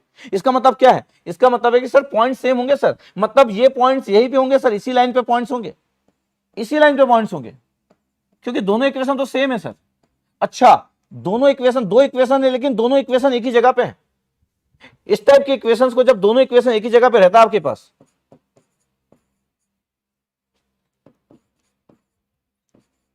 इसको बोलते हैं आपके पास कॉन्सिडेंस कर रहा है, आपके पास एक ही लाइन पे है, आपके पास कॉन्सिडेंस कर रहा है आपके पास, एक ही लाइन पे है, एक ही लाइन पे है। अब मेरे को बताओ, अगर एक ही लाइन पे है आपके पास तो ये दो इक्वेशन है लेकिन इक्वेशन तो एक ही हो गई, और अगर इक्वेशन एक ही हो गई तो हम स्टार्ट यहीं से किए थे, जब सिंगल इक्वेशन थी तो ये दो इक्वेशन दिख रही है लेकिन इक्वेशन एक है, इसका मतलब क्या होगा, इस टाइप के कॉन्सिडेंस आपके पास अगर लाइन से तो इसको क्या बोलेंगे sir, infinite solution sir. X और वाई की तो सर लाखों वैल्यू सेटिस्फाइड कर जाएगी क्योंकि एक ही लाइन पे है सर, इसमें इंटरसेक्टिंग की तो बात ही नहीं है, ये तो हर पॉइंट सेटिस्फाइड करेगा, क्योंकि एक जो सिंगल लाइन होती है, single line two variable linear equation is a infinite solution, okay. तो ये इनफाइनाइट सॉल्यूशन हो गया, सही है, ये इनफाइनाइट सॉल्यूशन हो गया, नहीं हुआ, हो गया सर, इनफाइनाइट सॉल्यूशन हो गया। अब मैं बोल रहा हूं कि एग्जांपल नंबर 4 में ये इनफाइनाइट सॉल्यूशन है, फिर वापस आऊंगा मैं, x माइनस वाई 10 लिखा और x minus y equal to 20 लिखा। जब मैं बोल रहा हूं कि एक एग्जांपल में ये लिया हूं, क्या example number 4 x minus y equal to 10 लिया मैं और x minus y equal to 20 लिया। अब अगर मैं बोल दूं कि देखो यार मैं यहां पर ड्रॉ करना चाहता हूं इस लाइन को, x है ये y, ये यहां पे y की वैल्यू कितना है सर, y की वैल्यू तो हम निकाल रहे थे देर से, इसी इक्वेशन को तो यूज कर रहे हैं, क्या इक्वेशन को यूज कर रहे हैं सर, x माइनस 10 सर। यहां देखो जरा ध्यान से, आपके पास वैल्यू कितना है सर, y की वैल्यू, सर y की वैल्यू जो है सर वो x माइनस सर 20 है सर, ओके। इसका मतलब है कि अगर मैं इस इक्वेशन की बात करूं कि सर ये इक्वेशन देखिए सर ध्यान से, कौन सा इक्वेशन, ये वाला इक्वेशन सर, ये इसके जो दो पॉइंट्स हैं, दिस वन और दिस वन, ये equation sir y equal to sir x minus 10 sir. अच्छा, यहां पे अगर आप, यहां पे जब आप बोल रहे थे कि x की वैल्यू 0 पुट किए तब आपके पास y की वैल्यू कितना था, माइनस 10, लेकिन दूसरे इक्वेशन में जब आप x इक्वल टू 0 पुट कर रहे हो तब कितना आंसर है सर, माइनस 20, ओके। और इसमें 20 पुट करोगे तो 0, जैसे इसमें 10 पुट कर रहे हैं, इसका मतलब है कि सर एक और इक्वेशन है इसके बाजू में, एक और इक्वेशन है इसके बाजू में, ये इसके एक और इक्वेशन इसके बाजू में ये, और ये सर कितना है आपके पास सर, 0 कॉमा सर माइनस 20, अच्छा ये, और ये आपके पास है 20 कॉमा 0, ये भी स्ट्रेट लाइन इक्वेशन। वो इक्वेशंस क्या थी, वो इक्वेशन थी आपके पास 0 कॉमा माइनस 10 और क्या, और सर 10 कॉमा 0, ओके। पता आपके पास इस इक्वेशंस को क्या दिख रहा है सर, ये तो पैरेलल लाइन है sir, parallel to line sir, parallel to line, अच्छा ओके। अगर मैं बोल रहा हूं कि आपको पैरेलल टू लाइन सच में दिख रही है तो बिल्कुल सही आप देख पा रहे हो, क्या आपके पास देख रहे हो कि सर तो पैरेलल लाइन है सर, अच्छा तो पैरेलल लाइन है, और पैरेलल लाइंस में सॉल्यूशन नहीं हो सकता सर, तो पैरेलल लाइन में नो सॉल्यूशंस होता है, पैरेलल लाइन में नो सॉल्यूशंस होता है, ध्यान से देखो क्या होता है पैरेलल लाइंस में, नो सॉल्यूशन। तो सर इसका मतलब यह है कि अगर आपके पास लीनियर इक्वेशन है, टू इक्वेशन है, टू वेरिएबल है, तो देयर आर 3 पॉसिबिलिटी कि या तो सर वो सॉल्यूशन नहीं होगा, नो सॉल्यूशंस होगा, या इनफाइनाइट सॉल्यूशन होगा अगर लाइन कॉन्सिडेंस कर रही है तो, या तो फिर यूनिक सॉल्यूशन होगा। 3 टाइप के सॉल्यूशन की पॉसिबिलिटी होती है, या तो फिर क्या होगा, यूनिक सॉल्यूशन होगा, इंटरसेक्टिंग जो पॉइंट्स होंगे। यही मतलब हुआ। अभी भी सर ये समझ नहीं आया कि डिटरमिनेंट से आप यहां तक पहुंच गया, ठीक है। अभी मैं इक्वेशंस पे गया, 10th क्लास की बातें किया, इंटरसेक्टिंग पॉइंट की बात किया, इनफाइनाइट सॉल्यूशन की बात किया कि सिंगल लाइन सॉल्यूशन तो इनफाइनाइट होगा, और दो पैरेलल लाइन जो रिप्रेजेंट करते हैं, तो नो सॉल्यूशन का मतलब होता है दो पैरेलल लाइंस। ओके, ठीक है।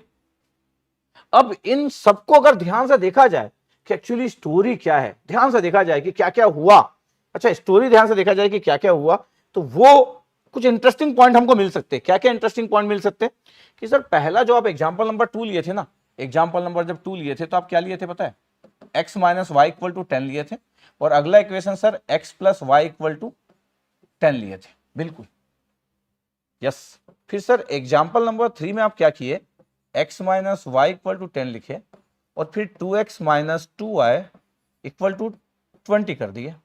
ओके, फिर एग्जांपल नंबर 4 में क्या लिया यार, मैं लिया x minus y equal to 10, ये किया था आपके पास, और नेक्स्ट आपके पास लिखा x minus y equal to 20। ऐसा करके 3 आपके पास इक्वेशंस, 3 इक्वेशंस जी। पता है इस इक्वेशंस को अगर मैं, इसके वेरिएबल को अगर मैं मैट्रिक्स फॉर्म में अगर डाल दूं ना, तो ये होगा 1 माइनस 1, ये 1 1 होगा, दिस वन, ये आपके पास होगा 1 माइनस 1 2 और माइनस 2, और ये होगा आपके पास मतलब डिटरमिनेंट के फॉर्म में 1 माइनस 1 1 और माइनस 1। ये मतलब पहले वाले को अगर ध्यान से देखा जाए तो इसका डिटरमिनेंट कितना आ रहा पता है, 1 और 1, और कितना आ रहा आपके पास पता है, ये कितना आ रहा पता है आपके पास, ये 1 हुआ और ये प्लस 1 2 हुआ आपके पास। ये कितना आ रहा है, माइनस 2 और प्लस 2 सर 0, और ये कितना आ रहा है 0। अच्छा हाँ, देखो जरा ध्यान से, इसका मतलब है सर कि जो डिटरमिनेंट के जो 4 डिजिट थे जिनको रखा गया था, वो कोफिशिएंट थे लीनियर इक्वेशंस के, हाँ कोफिशिएंट थे वो। ये है आपके पास A B C D A B C D A B C D. इसका मतलब ये हुआ कि अगर linear equation 2 variable, two simultaneous equations, अगर सर उसका डिटरमिनेंट 0 नहीं होता है तो यूनिक सॉल्यूशन होता है, हाँ वो यूनिक सॉल्यूशन होता है अगर उसका डिटरमिनेंट 0 ना हो तो। और सर डिटरमिनेंट अगर 0 हो जाए तो, डिटरमिनेंट 0 अगर हो जाए ना तो फिर दो पॉसिबिलिटी होती है, या तो नो सॉल्यूशंस की या तो इनफाइनाइट सॉल्यूशंस की, ये। लेकिन अगर डिटरमिनेंट 0 ना हो तो फिर यूनिक सॉल्यूशंस होता है आपके पास, वो डेटा वहीं से आया था आपके पास। तो जब लीनियर इक्वेशन पे एनालिसिस किया जा रहा था तो सर डिटरमिनेंट की जरूरत क्या थी सर, तो बड़ा सिंपल था, डिटरमिनेंट क्यों बनाया, स्टोरी बढ़ेगी ना आगे आगे। तो ये आपके पास ध्यान से नोट करना है कि वो कोफिशिएंट इसके अंदर थे, अभी इस डिटरमिनेंट के अंदर जो एबीसीडी लिखा हुआ था। इसका मतलब क्या हुआ, इसका मतलब कल कोई पूछ ले, वापस जा रहा हूं ध्यान से, फिर वापस आऊंगा, आपको अब नोट करते जाना है आप, जब तक मैं रोकू ना। तो सर एक्चुअली डिटरमिनेंट क्या चीज है, एक्चुअली डिटरमिनेंट डिटरमाइन करता है क्या, डिटरमिनेंट क्या करता है पता है, डिटरमाइन करता है क्या, nature of solution of linear equation. Determined actually क्या करता है, determined determinant actually determinant determine the nature of solution of linear equation, इसलिए इसका नाम डिटरमिनेंट पड़ा, क्योंकि डिटरमाइन करता है, क्या डिटरमाइन करता है, nature of solution of linear equation. वहां से इसकी स्टोरी आई, इसलिए ये सही है क्योंकि यही कोफिशिएंट आपको चाहिए थे। अभी आ रहा हूं मैं, यही 4 नंबर जो होते हैं आपके पास डिस्क्राइब करते, बाकी के नहीं। ये मल्टीप्लिकेशन पहले, या ये मल्टीप्लिकेशन पहले, या ये मल्टीप्लिकेशन पहले, नो नो नो। तो डिटरमिनेंट आप लिखे सब लोग, क्या लिखे आप, क्या लिखे डिटरमिनेंट के बारे में, डिटरमिनेंट के बारे में क्या लिखे कि determinant determine the nature of solution of linear equations. Note किया आप, इस जगह पे था मैं, ये नोट करेंगे आप, नोट करेंगे आप जो मैं बोला। तो ये ऐसी करके स्टोरी होती है, इसका मतलब है कि पूरी स्टोरी तो सर लीनियर इक्वेशन पे बेस्ड है, हाँ लीनियर इक्वेशन पे बेस्ड है, लेकिन हम लीनियर अलजेब्रा लिखते हैं और अगले ही मिनट हम मैट्रिक्स मैट्रिक्स बोलना चालू कर देते हैं। इसलिए मजेदार नहीं होता है कई बार कि सर मैट्रिक्स ही पढ़ रहे थे, लीनियर अलजेब्रा चैप्टर का नाम था। कई बार तो एक नॉर्मल स्टूडेंट को यह भी नहीं पता कि यार लीनियर अलजेब्रा चैप्टर था, लेकिन स्टार्ट ही हुआ मैट्रिक्स से, मतलब मैट्रिक्स के जाने तक की स्टोरी भी नहीं पता हमको कि हम मैट्रिक्स में क्यों पहुंचे, बट मैट्रिक्स में पहुंच गए और फिर बोल रहे कि मैट्रिक्स ऐसे लिखते। मैं तो मैट्रिक्स अभी तक यूज भी नहीं किया टर्म। तो डिटर्मिनेंट क्या डिटरमाइन करता है? Nature of solution of linear equation. Note किया आप? डिटरमिनेंट एरिया देता है आपके पास, एरिया किसका देगा? यूनिक सॉल्यूशन का, जिसका डिटरमिनेंट जीरो ना हो वो दे देगा आपके पास। देखेंगे आगे तो बहुत सारी बातें करेंगे। सबको इतना क्लियर हुआ कि नहीं? एक बार पहले बताएंगे यार, सबको इतना पहले क्लियर हुआ कि नहीं? किसी को अच्छा पानी, हाँ पहले इतना बताएंगे सबको क्लियर हुआ कि नहीं? इतना सब नोट किया आप लोग? अरे इतना नोट किए कि नहीं? इतना आप नोट किए? इतना नोट किए कि नहीं आप?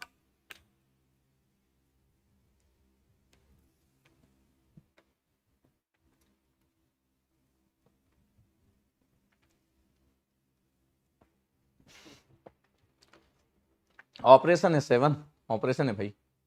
सबको ये बात तो क्लियर हुई? आई होप कि सबको क्लियर हुआ। सबको इतना क्लियर हुआ होगा कि यस सर, इतना तो क्लियर हो गया कि डिटर्मिनेंट का जो टर्मोलॉजी डिटर्मिनेंट, ये डिटर्मिनेंट कहां से है? डिटरमाइन से। डिटरमाइन से है ये टर्मोलॉजी। क्या determine? Sir nature of solution किसका? लीनियर इक्वेशन का। ओके ठीक है, यहां तक हमको समझ आया कि अच्छा इसका मतलब जब हम डिटर्मिनेंट पढ़ेंगे तो हमको पता रहेगा, डिटर्मिनेंट जब हम पढ़ेंगे तो हमको पता रहेगा। तो मैं एक बार वापस जाता हूं, और आप नोट नहीं किए होंगे तो जस्ट नोट कर लेंगे, फिर वापस आ ही रहा हूं मैं।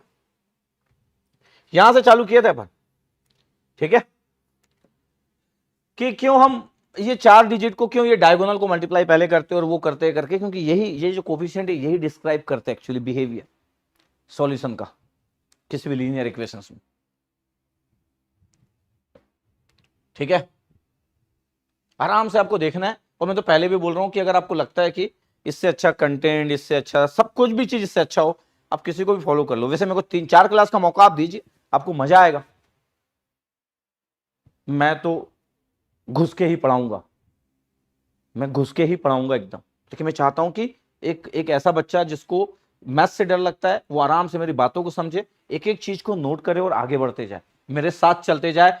ये ऐसा ना हो कि लीनियर इक्वेशन से कोई पूछ ले और बोले कि यार what is the difference between linear and non linear, तो ये ना बोल सके कि ऐसा इक्वेशन जिसका डिग्री 2 या उससे ज्यादा होता है उसको नॉन लीनियर इक्वेशन बोलते हैं। द नॉन लीनियर इक्वेशन, इतनी छोटी छोटी बातें कभी कभी क्लियर नहीं होती है। फिर मैं एग्जांपल लेना चालू किया कि एक सिंगल लाइन जो होती है ये हमेशा इनफाइनाइट सॉल्यूशन को रिप्रेजेंट करती है, और जब 2 इक्वेशंस में सिंगल लाइन बन जाए तो वही तो इनफाइनाइट सॉल्यूशन होता है। ठीक है, ओके, यहां तक हम देख रहे थे, एग्जांपल पूरे एक साथ थे, ये एग्जांपल पूरे एक साथ थे, ये कोफिशिएंट के बारे में बातें चल रही थी, बातें चल रही थी। इतना नोट कर लिया आप? इतना सबको क्लियर? इतना सबको क्लियर? आगे बढ़ेंगे अब हम, आगे बढ़े? ठीक है, चलो ओके। अब हम ध्यान से देखते हैं कि यार क्या है, जब हम इक्वेशंस की बात करते हैं ना, इक्वेशंस की बात करते हैं तो जनरलाइज इक्वेशंस क्या होता है पता है आपके पास? ये बोला जाता है कि यार a1x plus b1y plus c1 equal to 0, a2x plus b2y plus c2 equal to 0। ये generalize form of linear equation in 2 variable, generalize form linear equations का इन 2 वेरिएबल्स। अभी जो हम पढ़ रहे थे वही, मैट्रिक्स में जाने से पहले क्या होता था उसकी बात कर रहा हूं, मैट्रिक्स में जाने से पहले की बात चल रही है। तो होता यह था कि देखा गया कि यार जब 2 लीनियर इक्वेशन से 2 वेरिएबल, मतलब लीनियर इक्वेशन साइमल्टेनियस इक्वेशन से और 2 वेरिएबल्स है, तो देखा गया कि इसमें ना जो नंबर्स है आपके पास, क्या नंबर्स, इसमें देखा गया कि अगर मैं बोल दूं कि इसमें a1 by a2 is not equal to b1 by b2, अगर ये है a1 by a2 is not equal to b1 by b2 का अगर रेशियो बराबर नहीं है तो ये आपको ना यूनिक सॉल्यूशन देते हैं, और ये इंटरसेक्टिंग लाइंस होगी, ये यूनिक सॉल्यूशन देता है। ये देखा गया। सर इसका मतलब तो ये हुआ, हाँ क्या हुआ इसका मतलब? इसका मतलब तो ये हुआ कि sir a1 b2 not equal to, हाँ सर b1 a2, हाँ बिल्कुल सही बोल रहे हो, यही मतलब हुआ इसका यूनिक सॉल्यूशन के लिए। सर इसका मतलब तो ये हुआ कि sir a1 b2 minus b1 a2 not equal to 0। हाँ भाई, इतना आता है ना सबको सिंबल, ये इधर गया और नॉट इक्वल टू के बाद 0 आ गया। तो सर अगर मैं ध्यान से देखूं कोफिशिएंट को, क्या क्या है, सर A1 और B1 और A2 और B2 सर। पता है इस डब्बे में रखा जाए, दो लाइंस के डब्बे में, तो पता है यूनिक सॉल्यूशन के लिए रिजल्ट क्या आना चाहिए सर? यूनिक सॉल्यूशन के लिए रिजल्ट आना चाहिए सर ये, सर ये क्या सर, ये क्या, ये A1 B2 minus B1 A2 sir not equal to 0। इस डब्बे का result sir not equal to 0 आना चाहिए सर। ये जो डब्बा दिख रहा है आपके पास, इसका सर नॉट इक्वल टू 0 आना चाहिए, लेकिन इसका रिजल्ट क्या आना चाहिए? अच्छा, इसका रिजल्ट आना चाहिए A1 B2 minus B1 A2 not equal to 0। इसलिए A1 B2 ये मल्टीप्लाई हुए पहले 1, बाद में ये मल्टीप्लाई हुए दूसरा, इसलिए बोला जाता है ये डायगोनल एलिमेंट्स मल्टीप्लाई होते हैं, माइनस ये, इसी को डिटर्मिनेंट बोला जाता है। तो डिटर्मिनेंट की स्टोरी यहां से बनते बनते यहां तक पहुंची थी, ऐसी स्टोरी बनती थी डिटर्मिनेंट की। ये देखो जरा ध्यान से, देखो जरा ध्यान से, ये आई होप आपको क्लियर। बिल्कुल सर, हाँ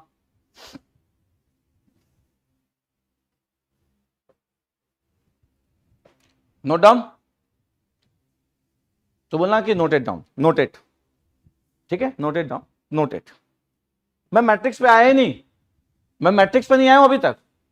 वो मजेदार नहीं होता यार कि लीनियर अलजेब्रा लिखने के 1 मिनट बाद मैट्रिक्स लिखना चालू किया और बोले कि 2 क्रॉस 2 AIJ रोज कॉलम। अरे ये तो बचपन से 12th क्लास का बच्चा भी जो 12th में बोर्ड में फेल हो गया उसको भी पता है मैट्रिक्स से करे, मजा नहीं है उसमें, ठीक है। स्टोरी बड़ी आराम से जाना चाहिए, स्मूथ जाना चाहिए स्टोरी को, नहीं, और सिंपल स्टोरी होना चाहिए। तो आपको दिखा अच्छा ये सर ये एक्चुअली यूनिक सॉल्यूशन की कंडीशन है, और ये बॉक्स जो डब्बा है जिसको आप डिटर्मिनेंट बोल रहे हो, इसका रिजल्ट तो यही आना चाहिए सर। हाँ बिल्कुल, ये यूनिक सॉल्यूशन हो जाएगा, ठीक है, ओके सही है। अब अगर मैं बोलूं आपको कि ध्यान से देखना इस जगह पे, क्या इस जगह पे ये देखना कि अगर ये number A1 by A2 equal to हो जाता तो B1 बाई B2 के, हाँ अगर ये इक्वल टू हो जाता तो यूनिक सॉल्यूशन तो मिलेगा नहीं। जब यूनिक सॉल्यूशन नहीं मिलेगा तो दो पॉसिबिलिटी बनती है, क्या पता है? दो पॉसिबिलिटी बनती है, ये दो पॉसिबिलिटी बनती है, नो सॉल्यूशंस की और इनफाइनाइट सॉल्यूशंस की, दो पॉसिबिलिटी बनती है। फिर ये अगर रेशियो बराबर है, तो ये रेशियो बराबर है तो दो पॉसिबिलिटी बनती है। अब क्या आपके पास पॉसिबिलिटी ये बनती है कि मैं बोल रहा हूं कि यार A1 upon A2 is equal to B1 upon B2 is equal to C1 upon C2, और अगर ये सब रेशियो सेम है, ये आपको देता है इनफाइनाइट सॉल्यूशन। अच्छा हाँ, और अगर A1 upon A2 equal to B1 upon B2 है, बट C1 अपॉन C2 नहीं है, तो पता है नो सॉल्यूशन देगा, नो सॉल्यूशन देगा। ये नो सॉल्यूशन का मतलब दो पैरेलल लाइन सॉल्यूशन नहीं है। इनफाइनाइट सॉल्यूशन का मतलब कोइंसिडेंस कर रहे, एक लाइन के ऊपर दूसरी लाइन, एक सिंगल लाइन। ये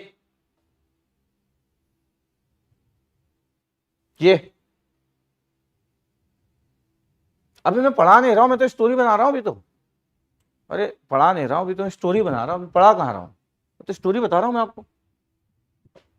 इतनी स्टोरी समझ आई?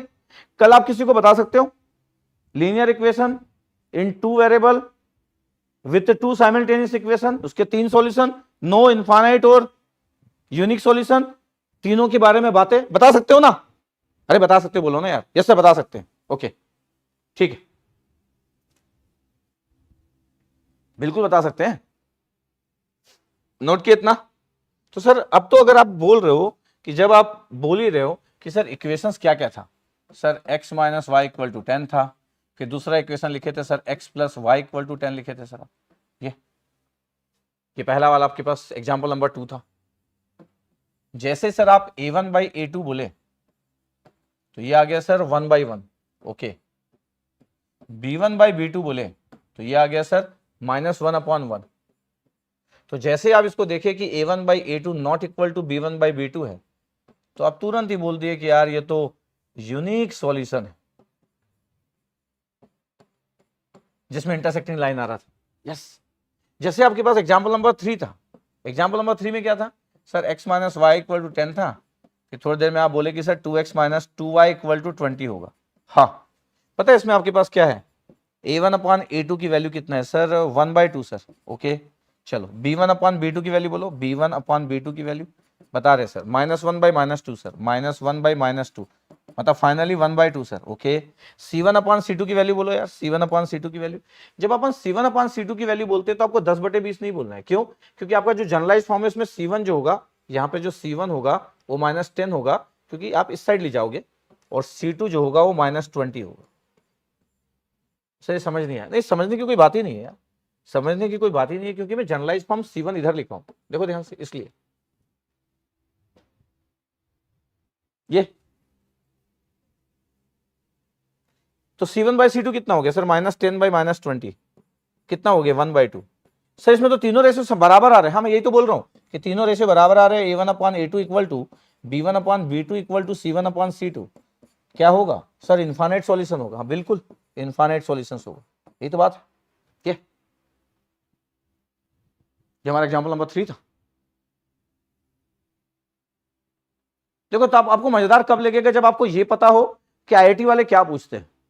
आप हमेशा ये जानना चाहते हैं ना कि सर हम पढ़ तो रहे, वो क्या पूछते हैं। ठीक है, हाँ, ये जो मैं सर पहले से पढ़ चुका है, जो कई सब्जेक्ट पढ़ चुका है, उसको पता है कि मैं स्टोरी कैसे कनेक्ट करता हूं। जो पहली बार पढ़ रहा होगा उसके लिए हो सकता है थोड़ा सा लगे कि यार मैट्रिक्स चालू नहीं किए, दूसरी कुछ इक्वेशन की बात कर रहे हैं। तो जो लोग पहली बार पढ़ेंगे उनको 2-3 घंटा तो लगेगा कि मेरी स्टोरी कैसे बनती है। ठीक है, सही है सर, आई होप आपके पास दिख गया C1 C2। अगर आप नोट भी करते जा रहे हो तो फिर तो सर एग्जाम्पल नंबर 4 भी लिख दो आप। हाँ, लिख दे रहा हूं क्या, x minus y equal to 10 sir, बिल्कुल। फिर x minus y equal to 20, तो सर a1 अपॉन a2 कितना हुआ, a1 अपॉन a2 हो गया 1/1 यार। ठीक है, फिर सर b1/b2 कितना हो गया, b1/b2 हो गया -1 अपॉन -1 मतलब 1/1। और c1 अपॉन c2 कितना हो गया, c1 अपॉन c2, c1 हो गया -10 और c2 हो गया -20। सर ये 1/2 आ रहा है सर। अच्छा, मतलब a1/a2 is equal to b1/b2, वहां तक तो ठीक है, but not equal to c1/c2, बिल्कुल। और इसी को बोला जाता है क्या, नो सॉल्यूशन। दिस वन, ये हम बताना चाह रहे थे अभी तक। ओके, ठीक, इतनी स्टोरी सॉल्यूशन की बहुत बात की है। नॉर्मली आप सॉल्यूशन सबसे लास्ट में पढ़ते होंगे, जब भी आप इस चैप्टर को पढ़ते होंगे। मेरे को पता है कि सॉल्यूशन आप कब पढ़ते होंगे, आप लास्ट में पढ़ते होंगे। लास्ट में क्यों पढ़ते हैं वो भी बताता हूँ, ऐसा थोड़ी कि आप लास्ट में क्यों पढ़ते हैं या लास्ट में क्यों पढ़ाया जाता है, बता देता हूँ, सब कुछ बता देता हूँ मैं स्टार्ट किया लेकिन स्टार्टिंग से। स्टोरी यही है इसकी कि ऐसे ही बनना चाहिए था स्टोरी। दिखा आपके पास?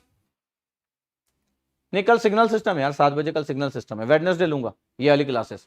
इतना क्लियर है, इतना बता दीजिएगा कि पूरा नोट करें। अब मैं बोल रहा हूं ना, आप engineering mathematics bye Umesh Dhande लिखे, आपका बेहतरीन मैथ्स कन्वर्ट होगा अगर आप सोच आप बहुत अच्छा रखना चालू किए और प्रॉपर नोट किए जो मैं बोलते जा रहा हूं। अगर आप इंटरटेनमेंट के पॉइंट ऑफ व्यू से देख रहे हो, इंटरटेनमेंट से आ रहे हो, तो फिर तो ठीक है, इट्स ओके। फिर तो आप कभी भी देखिएगा, आपको लगेगा ही, लोग फिर बाद में कमेंट्स करेंगे, बताएंगे ही आपको कि कैसा है, तो आपको पता चल ही जाएगा। लेकिन आप अगर सिंसियर स्टूडेंट है तो एक एक पॉइंट्स को नोट करेंगे। क्लियर? इतना क्लियर? तो फिर मैं आगे बढ़ता हूं। इतना अगर आपको क्लियर है तो बताइए एकदम यस, ओके, क्लियर। आगे बढ़ूं मैं? ठीक है। अब जब मैं बोला आपके पास कि देखो ये आपके पास था, इसको नोट करने की जरूरत है नहीं सर, ये तो आप बता दिए सर, इसको नोट करने की जरूरत है कि नहीं सर, ये तो बता ही रहते। ठीक है, नोट नहीं करेंगे अपन तो, यही तो पढ़ रहे थे यार, यही तो पढ़ रहे थे ये। अब आपके पास ये बना रहता है बहुत सारी स्टैंडर्ड बुक में कि यार a1/a2 is not equal to b1/b2, तो बोले कि इंटरसेक्टिंग लाइन होगी। ये हमको नोट करने की जरूरत ही नहीं, ऑलरेडी वी नो दैट। और एक्जैक्टली वन सॉल्यूशन होगा जिसको यूनिक बोलते हैं। तो ये टेबल बना हुआ है, लेकिन मेरे को लगता है इसको बनाने की जरूरत इसलिए नहीं, बिकॉज बहुत अच्छा अपन जानते हैं, यही पढ़ रहे हैं। और अगर सर सब बराबर हो गए तो ये एक ही लाइन में आ जाएगा, पूरे पॉइंट्स एक ही लाइन में आ जाएंगे, ये इसी लाइन में आ जाएंगे पूरे पॉइंट्स। और इसी को इनफाइनाइट सॉल्यूशन बोलते हैं आपके पास, इनफाइनाइट मेनी सॉल्यूशंस। और ये कॉन्सिडेंट आपके पास लाइन होती है, ये इंटरसेक्टिंग लाइन होती है। क्या इसको नोट करने की जरूरत है? नहीं, यही तो हम पढ़ रहे थे। यस, यही हम पढ़ रहे थे, तो इसको नोट नहीं करेंगे तो भी चलेगा। किसको? इस टेबल को। ये और फिर इसके बाद है कि C1/C2 के बराबर ना हो तो इसको पैरेलल लाइन बोलते हैं, that mean the no solution. तो हमको पता चला 3 टाइप के सॉल्यूशंस की बात होती है। ओके सर, ठीक है, इतना तो पता चल गया। ये आपके माइंड में क्वेश्चन कुछ कुछ आ भी रहे होंगे कि सर हम तो हमेशा लास्ट में पढ़ते थे, आप स्टार्ट ही इससे किए हो जहां पे हम एंड करते थे इस चैप्टर को। ये आपके पास आप बना सकते हो, कॉपी में नोट्स में रहना चाहिए क्या कि यार यही आपके पास था, यही वाली इक्वेशन अपन लिखे। इसकी 2 पॉसिबिलिटी, आप इसको बोलते हैं consistent system of the equation has solution. इसमें सॉल्यूशन जो होता है या तो यूनिक, जो कंसिस्टेंट सिस्टम होता है उसमें सॉल्यूशन हमेशा होते हैं, या तो यूनिक सॉल्यूशन हो गया तो इनफाइनाइट सॉल्यूशन होंगे। जो इनकंसिस्टेंट होते हैं उसमें सॉल्यूशन नहीं होता है, इसका मतलब है नो सॉल्यूशन। तो जब आप आगे पढ़ते जाते हो, अभी तो मैं स्टोरी बना रहा हूं यार, याद रखना मैं पढ़ा नहीं रहा हूं, अभी तो स्टोरी बना रहा हूं। तो 2 टाइप के लोग सिस्टम की बात करते हैं, कंसिस्टेंट और इनकंसिस्टेंट।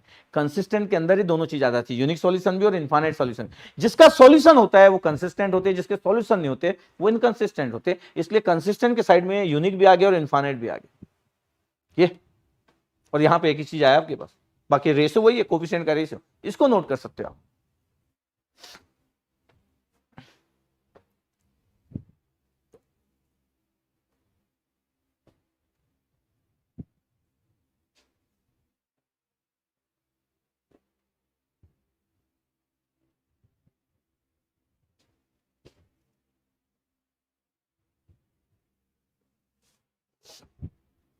इसको नोट कर लीजिए।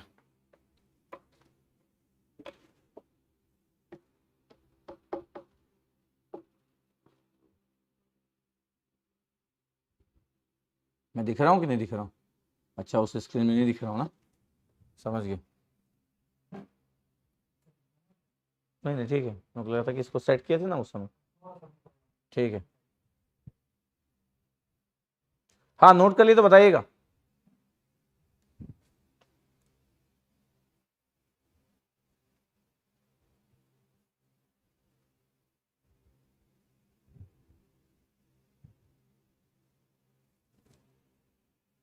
हाँ, ये नोट कर लिए तो बताइएगा कि यस सर 2 टाइप के होते हैं आपके पास। मैं तो अभी स्टोरी बना रहा हूँ, आपकी कॉपी में स्टोरी चालू है अभी तो स्टोरी चालू है। कंसिस्टेंट और इनकंसिस्टेंट भी लिख लिया हम लोग इतनी जल्दी, पहली क्लास चल रही है, अभी तो मैट्रिक्स चालू भी नहीं किया। आप हमेशा मैट्रिक्स पढ़ने के बाद ही ऐसी बात करते हो, यकीनन मैट्रिक्स पढ़ने के बाद ही ऐसी बात करते हो। लिख लिया आप? हाँ, सिग्निफिकेंस क्लियर रहना चाहिए कि जब आप बोलते हो कि unique solution that mean the intersecting lines, जब आप इनफाइनाइट सॉल्यूशन बोलते हो इसका मतलब है कि वो एक दूसरे पे लाइन टच कर रही है, इसका मतलब है कि कॉन्सिडेंट लाइंस होना चाहिए आपके पास। और अगर इनकंसिस्टेंट बोल रहे हैं इसका मतलब पैरेलल डिसजॉइंट लाइन होना चाहिए, फिर द पैरेलल लाइंस। ठीक है, ओके चलो। अब देखो आपके पास कि ये आया था 2008 आईआईएससी बेंगलोर का क्वेश्चन, ये 2008, ये देखो ध्यान से, ये देखो ध्यान से, 2008 का आईआईएससी बेंगलोर का क्वेश्चन था और आपसे पूछा गया था। क्वेश्चन को देखो ध्यान से, ये देखो, ये क्या पूछा गया कि भाई 4x + 2y = 7 है और 2x + y = 6 है। ये तो लीनियर इक्वेशन है बिल्कुल सर, तो साइमल्टेनियस इक्वेशन है बिल्कुल, ये तो सर लीनियर इक्वेशन है। अरे बिल्कुल भाई, तो सर ये तो सॉल्व ही हो गया ना। कैसे सर? ये तो सॉल्व हो गया कैसे बताओ यार। कोफिशिएंट a1 की वैल्यू कितना है सर? a1 की वैल्यू 4 है सर। अच्छा, और b1 की वैल्यू कितना है सर? b1 की वैल्यू सर 2 है सर। और c1 की वैल्यू कितना है सर? c1 की वैल्यू जो है वो -7। a2 की वैल्यू कितना है सर? a2 की वैल्यू सर 2 है सर। b2 की वैल्यू कितना है? b2 की वैल्यू सर 1 है सर। c2 की वैल्यू कितना है सर? -6 है। यार मेरे को बताओ यार, a1/a2 = b1/b2 हो रहा है क्या? यस सर, a1/a2 = b1/b2 हो रहा है सर। 4/2 और 2/1 2 होता है सर। इसका मतलब है कि सर ये तो नो सॉल्यूशन हो गया, तो इनफाइनाइट सॉल्यूशन होगा। c1/c2 कितना आ रहा है सर? c1/c2 तो सर 7/6 आ रहा है। क्या बराबर है क्या? नहीं सर। इसका मतलब क्या हुआ सर? इसका मतलब हुआ कि सर कोई सॉल्यूशन एग्जिस्ट ही नहीं करेगा सर, बिकॉज a1/a2 = b1/b2 तो है, लेकिन सर c1/c2 नहीं है। बिल्कुल सर, ये तो बन गया। हाँ, खत्म हो गया। वो तो देख के भी बताया जा सकता था, द नो सॉल्यूशन। तो सर ये तो सर 2 वेरिएबल इक्वेशन है सर, ये गेट में 2 वेरिएबल इक्वेशंस आता है क्या? हाँ मतलब मैं पढ़ा रहा हूँ, बस सुनते जाइए। क्यों नहीं आएगा? ये 10th क्लास का क्वेश्चन है, 10th क्लास का क्वेश्चन है, 10th बोर्ड का। मतलब ऐसे क्वेश्चन 10th बोर्ड में आते थे आपको जब आप बहुत छोटे थे। ये आईएससी बेंगलोर 2008 का क्वेश्चन दिखाया मैं, ठीक है। ये देखो जरा ध्यान से। अब देखो यार, किसी किसी को कुछ बोलना है, इसको लिखा है सर आप पढ़ा रहे हो सही सर, बट कंट्रोल नेटवर्क जैसा मजा नहीं आ रहा, गेट एस्पिरेंट। ओह देखो यार क्या है, मैं तो पहले ही बोला हूँ, मेरे को ना एकदम ही क्लियर रहती चीज़ें, एकदम ही क्लियर। मैं बहुत कॉम्पिटेटिव पर्सन, बहुत बहुत ध्यान से लोगों को देखता हूँ कि जब मैं कोई सब्जेक्ट पढ़ा रहा हूँ तो मैं फिर बहुत केयर करता हूँ इस बात का, मैं क्या बोल रहा हूँ, कौन सी चीज़ कनेक्ट कर रहा हूँ, कौन क्या बोलता है, टेक्स्ट बुक में क्या लिखा हुआ है, तो अच्छा से अंडरस्टैंड करता हूँ, एकदम अच्छा अंडरस्टैंड करता हूँ, ठीक है। मैं तो पहले ही बोल रहा हूँ कि 3-4 क्लास तक आप देखो, और आपको लग रहा है किसी दूसरे का अच्छा है तो आप दूसरे का बिल्कुल देख सकते हो, ठीक है। मैथ्स का स्टाइल मेरा एकदम अलग होगा, नेटवर्क का स्टाइल अलग होता है, कंट्रोल का अलग होता है, एनालॉग का अलग होता है, ठीक है। ये देखो आपके पास हुआ नो सॉल्यूशन, दिखा सबको, दिखा भी? अरे आंसर देते जाना है भाई, आंसर देते जाना है आपको। नो सॉल्यूशन हुआ भी?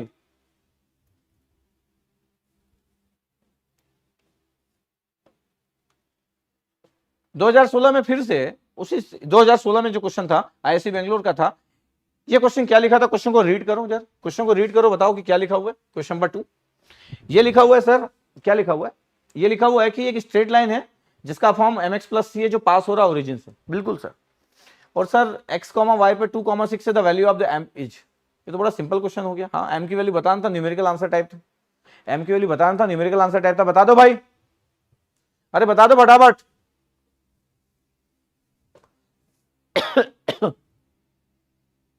ठीक है, जल्दी बताओ, जल्दी बताओ, अरे आंसर बताओ, कितना आंसर, कितना आंसर, m की वैल्यू कितना आंसर बता दो आप, एकदम कनेक्टेड रहो, एकदम एकदम कनेक्टेड। क्या क्वेश्चन है बताओ आपके पास? क्वेश्चन ये है कि ये y equal to mx plus c का जो इक्वेशन होता है ना, y equal to mx plus c का इक्वेशन क्या होता है? वो ये होता है, ये x है, ये y है, यस सर, ये आपके पास ये इक्वेशन होता है, इसको इंटरसेप्ट बोलते हैं c, इसको स्लोप बोलते हैं m। बोल रहा है कि ये पास हो रहा है ओरिजिन से। जब कोई बोल रहा है कि ओरिजिन से पास हो रहा है, इसका क्या मतलब है? ये c से पास होता है, ये c से पास होता है, इंटरसेप्ट से पास होता है ये। और कोई बोल रहा है कि ओरिजिन से पास हो रहा है, इसका मतलब है वो बोल रहे हैं कि c की वैल्यू 0 है, ये गिवन है, स्टेटमेंट के फॉर्म में गिवन है कि c की वैल्यू 0, इंटरसेप्ट की 0। अगर ये स्ट्रेट लाइन ओरिजिन से पास हो तो इंटरसेप्ट की वैल्यू 0, और अगर इंटरसेप्ट की वैल्यू 0 तो पता है y इक्वल टू mx आ गया बस। अच्छा हाँ, y इक्वल टू mx आ गया। अब अगर कोई पॉइंट लिखा है x, y, तो x की वैल्यू 2 है और y की वैल्यू 6 है, तो y की वैल्यू 6 है और x की वैल्यू 2 है, तो 2m हो गया। तो m की वैल्यू कितना हो गया? 6/2 सर, 3 हो गया, सॉल्व हो गया। आप कुछ लोग आंसर दे भी रहे थे, कुछ लोग आंसर दे भी रहे थे। ये देखो m की वैल्यू 3 आ गया, देखो जरा ध्यान से। यस सर, ये तो आंसर आ गया, हाँ आ गया, कोई बात ही नहीं है। अरे आंसर आ गया भाई, बस देखो ना आपके पास, आप आगे बढ़ते जाओ। आ गया भाई, कनेक्टेड रहेंगे तो आप बहुत फायदे में रहेंगे, कनेक्टेड रहेंगे, पूरे देर तक सुनते रहेंगे तो आपको बहुत अच्छा मैथ्स करवा दूंगा मैं अभी मैथ्स ना आईआईटी लेवल का पढ़ने जा रहा हूं, पढ़ रहा हूं, बहुत सारे पूरा बुक्स भर लिया हूं, पूरा लाइब्रेरी से मैथ्स का, इसलिए किसी को डाउट नहीं होना चाहिए। मैं आईआईटी लेवल का मैथ्स पढ़ रहा हूं, अब मैं मैथ्स पढ़ रहा हूं आईआईटी लेवल का, ठीक है। तो डोंट वरी फॉर एनीथिंग, आपके गेट में इतना नहीं आता टफ मैथ्स, लेकिन मैं पढ़ रहा हूं, ओके ठीक है, ध्यान रखना आप। चलो, ये 2016 आईआईसी बेंगलोर का, 2016 में 2, इसका मतलब सर आईआईसी बेंगलोर वाले को तो सर ये बड़ा पसंद है। अब ऐसे तो मैं बोलता हूं कि एक आईआईटी, एक आईआईसी से एक किसी से जगह से फ्रेम होता है, तो एक टाइप का जो टीचर होता है उसको पसंद होती कुछ बातें। ये देखो क्वेश्चन की बातें सेम है, कैसी बातें सेम है? अरे वही यार, linear equation, number of variable 2, simultaneous equation दिया, क्या दिया बताओ? बोल रहा है कि sir number of solutions of the simultaneous algebraic equation y equal to 3x plus 3 और y equal to 3x plus 5, sir बताओ कितना होगा करके। 0 होगा, 1 होगा, 2 होगा। सर मैं तो अभी इतना सीख चुका हूं ना कि sir y equal to 3x plus 3 है, हाँ, और सर मैं अगर ना y equal to 3x plus 5 है सर, ये देखो सर, तो सर ये तो दो अलग अलग इक्वेशन हो गई ना सर। इंटरसेप्ट एक का 3, इंटरसेप्ट एक का 5 है, तो सर ये तो दो स्ट्रेट लाइन हो गई सर, दो पैरेलल लाइन नहीं हो गई सर। हाँ सर, अभी तो मैं कोफिशिएंट नहीं देखूंगा तो भी पता है कि सर ये तो दो पैरेलल लाइन है सर। इसका क्या मतलब है कि नंबर ऑफ सॉल्यूशंस कितना होगा इसका, नंबर ऑफ सॉल्यूशंस है zero sir, no solution sir. ये y equal to sir 3x plus ये y इक्वल टू 3x है, x इक्वल टू जब जीरो पुट करेंगे तो 3 होगा, x इक्वल टू जब मैं आपके पास पुट करूंगा देखो y equal to 3x plus 3 है, स्लोप की वैल्यू जो है वो कितना है सर 3 है sir, x equal to zero में कितना आ रहा है 3 आ रहा है। ये एक इक्वेशन है आपके पास। दूसरी इक्वेशन यही आपके पास है, बस इंटरसेप्ट 5 है, तो पता है आपके पास ऐसे दो लाइन है, एक इंटरसेप्ट 3 और एक intercept 5 is the parallel lines, मतलब बिना कोएफिशिएंट देखे ही नो सॉल्यूशन सर। कितना सिंपल बात है। और किसी को कोएफिशिएंट देखना रहता तो क्यों नहीं बता देते यार कि y equal to 3x plus 3 है, y equal to 3x plus 5 है, हमको दिख ही रहा है कि C1/C2 का रेशियो अलग है, A1/A2 इक्वल टू B1/B2 और C1/C2 का रेशियो अलग, A1/A2 और B1/B2 सेम है, बट C1/C2 सेम नहीं है। हमको इतना आइडिया होना चाहिए, ऐसा नहीं कि मेरे को याद हो गया कि सर मैं तो याद कर लिया हूं sir A1/A2 equal to B1/B2 equal to C1/C2 infinite solution, A1/A2 equal to B1/B2 not equal to C1/C2, मंत्र मंत्र मंत्र मंत्र मंत्र, नो सॉल्यूशन सर। अच्छा, A1/A2 not equal to B1/B2 sir unique solution. भाई ऐसा नहीं पढ़ना है यार, ऐसा नहीं पढ़ना है, और ऐसा मैं पढ़ाना नहीं चाहता हूं।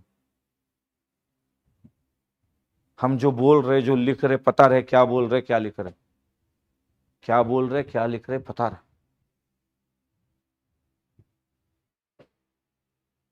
नहीं, सबको क्लियर? तो no solution that means zero solutions. चलो अच्छी बात है कि आपको ये बात पता है। ओके, अब देखो ध्यान से क्या है कि सर अब तो सर ये कोई भी क्वेश्चन आ जाए, हाँ कभी भी आ जाए, 10th बोर्ड वाला भी अच्छा स्टूडेंट बना ही लेता है, बट गेट में भी आया है तो बता दिया, स्टोरी यही से स्टार्ट होना चाहिए। आपको पता है कि नाइन्थ में क्या पढ़ाया जाता है, एक ही इक्वेशन पढ़ाते हैं, फिर 10th में लीनियर इक्वेशन के दो इक्वेशंस रहते हैं और दो ही वेरिएबल रहते हैं।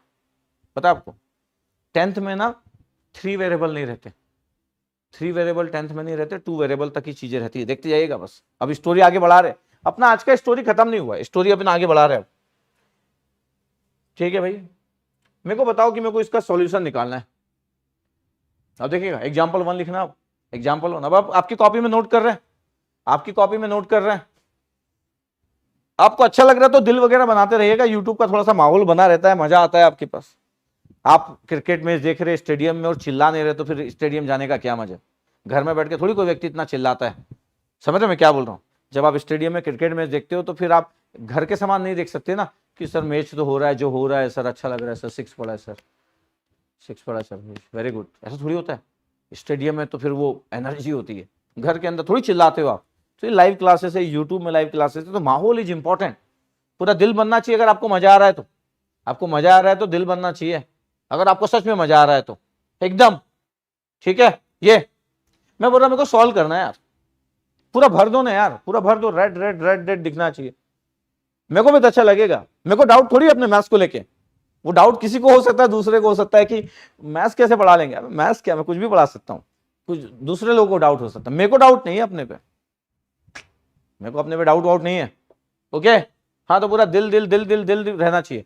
अब देखो आमिर अली भी, Aamir Ali love you dear.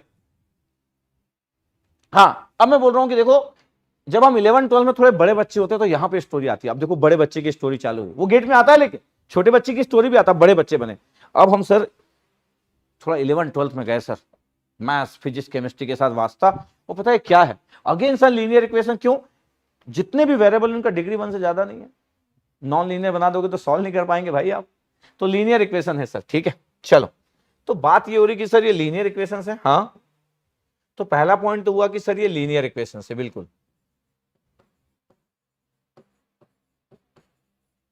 ठीक है। दूसरा पॉइंट सर 3 वेरिएबल है, 3 वेरिएबल्स, क्या क्या वेरिएबल दिख रहे हैं आपको, एक्स वाई जेड, बिल्कुल। थर्ड आपके पास 3 साइमल्टेनियस इक्वेशंस, 3 साइमल्टेनियस इक्वेशन, तो 3 साइमल्टेनियस इक्वेशन है आपके पास ये, और मेरे को सॉल्व करना है कि भाई एक्स वाई जेड के लिए।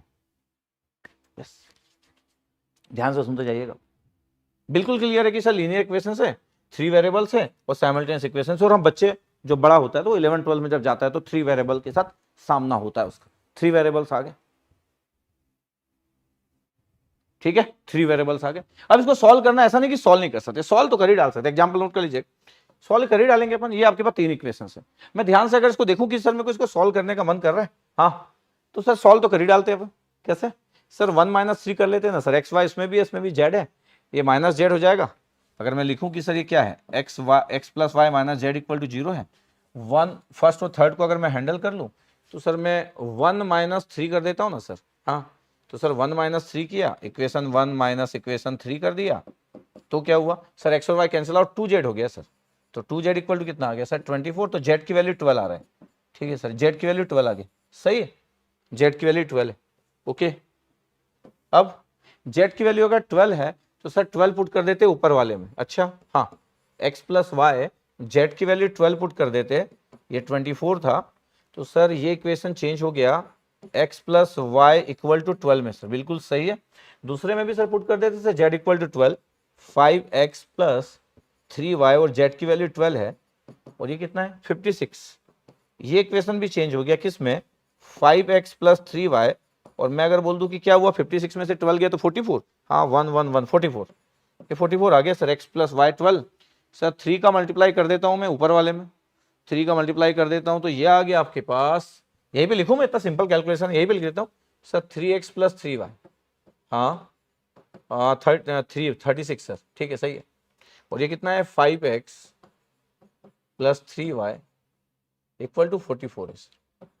माइनस कर देता हूं तो ये गया माइनस 2x इक्वल टू कितना आ रहा है 44, 36 कितना आ रहा है 4 - 8, x की वैल्यू आ रहा है 4, ये भी आ गया x की वैल्यू 4।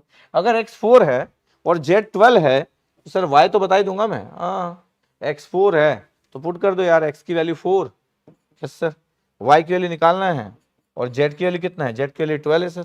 तो आ गया आपके पास आंसर, y की वैल्यू 8।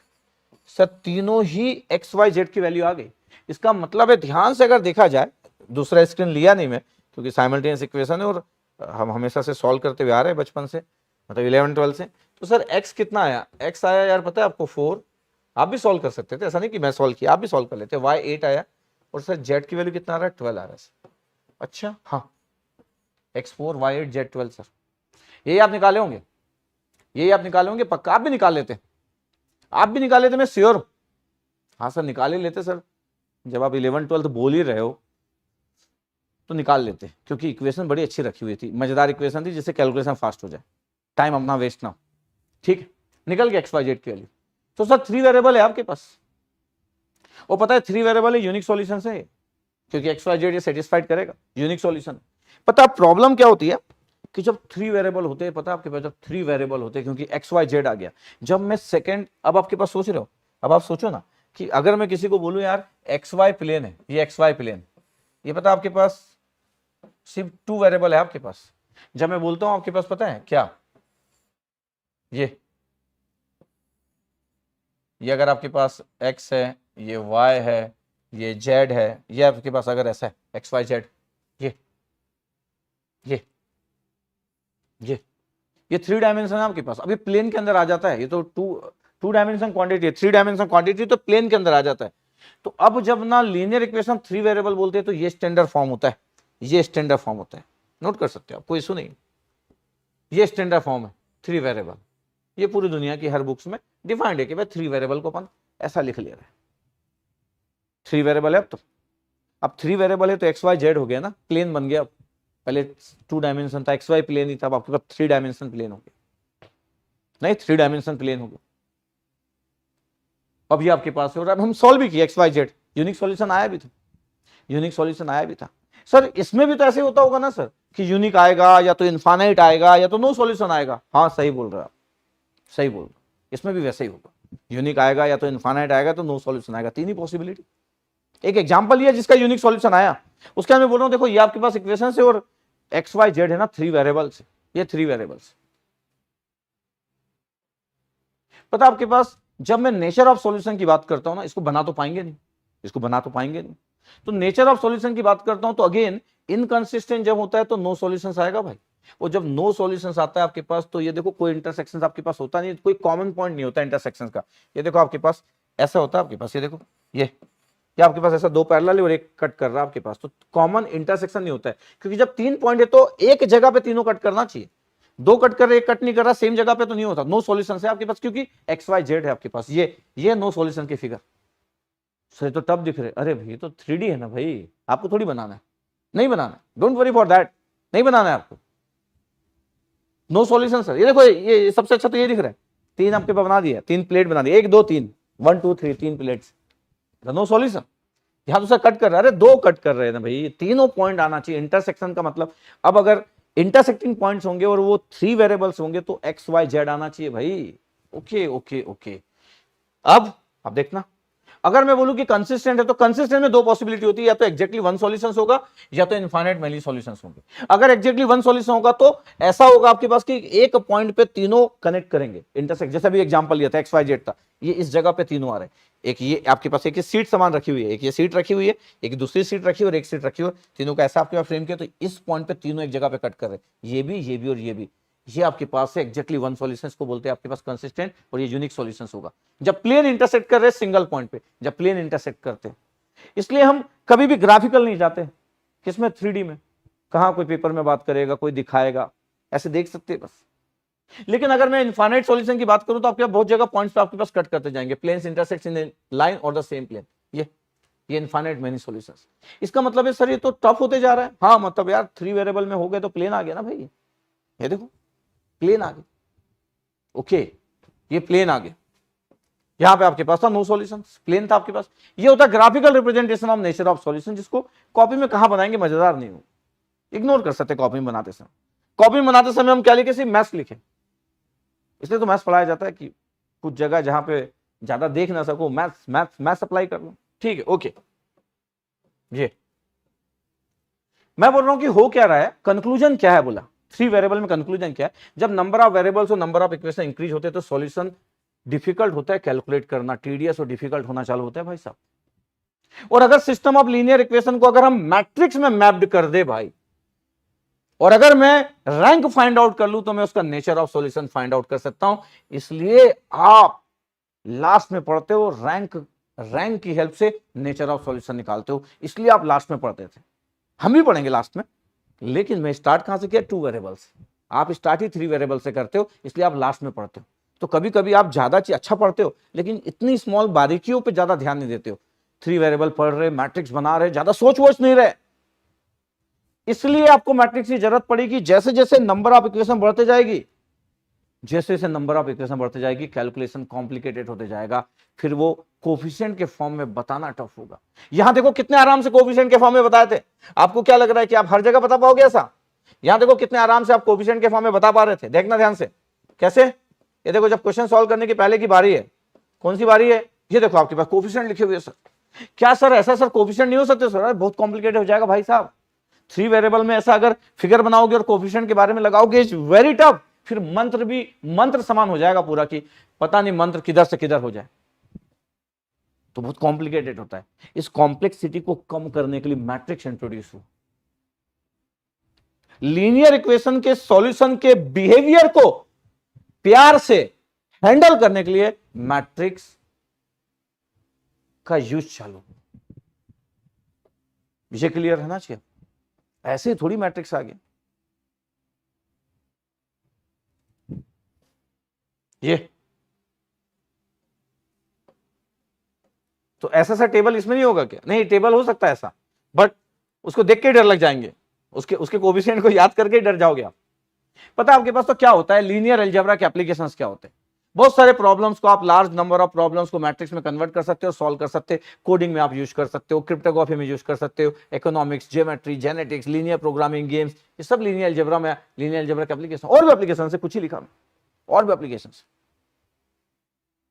तो हम जब कॉम्प्लिकेटेड होता है, और अगर हम अपनी डेफिनेशन के बारे में बात करें तो हमारा जो सिलेबस है वो 3 वेरिएबल्स है। वैसे तो आईआईटी के सिलेबस में भी 3 वेरिएबल्स वाली बात करते हैं, हाँ मैट्रिक्स बात करते समय 4x4 भी मैट्रिक्स यूज हो जाता है, लेकिन जब कंसेप्ट की बात करते तो 3 वेरिएबल से ज्यादा कोई नहीं पढ़ता है, चाहे वो आईआईटी का भी एग्जाम क्यों ना हो,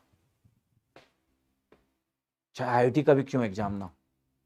तो आपका भी स्टोरी आज तक और सालों से 3 वेरिएबल से आगे बढ़ेगा नहीं, आईआईटी का नहीं बढ़ा तो आपका क्यों बढ़ेगा? कैलकुलेशन हो सकता है कि मैट्रिक्स में डिटर्मिनेंट निकालो 4x4 का, डिफरेंट डिफरेंट थिंग, वो तो कैलकुलेशन है कि डिटर्मिनेंट है 4x4 का। कंसेप्ट कंसेप्ट ये आपके पास एप्लीकेशन की लीनियर अलजेब्रा बहुत जगह यूज होता है आपके पास। ओके, तो आपको समझ आ रहा होगा कि कंक्लूजन ये है कि जब नंबर ऑफ वेरिएबल्स बढ़ते, जब 2 वेरिएबल्स से तो मैट्रिक्स की नीड नहीं थी भाई साहब, मैं बता रहा हूं, बनाया तो जरूर था मैं 2x2 का डिटरमिनेंट, लेकिन सच में मैट्रिक्स की नीड नहीं थी, सच में उसके अंदर आने वाली चीजों की जरूरत नहीं थी, वो डब्बा की जरूरत नहीं थी जिसको आप डिटरमिनेंट बोलते हो।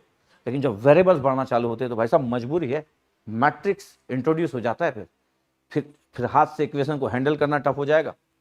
ओके,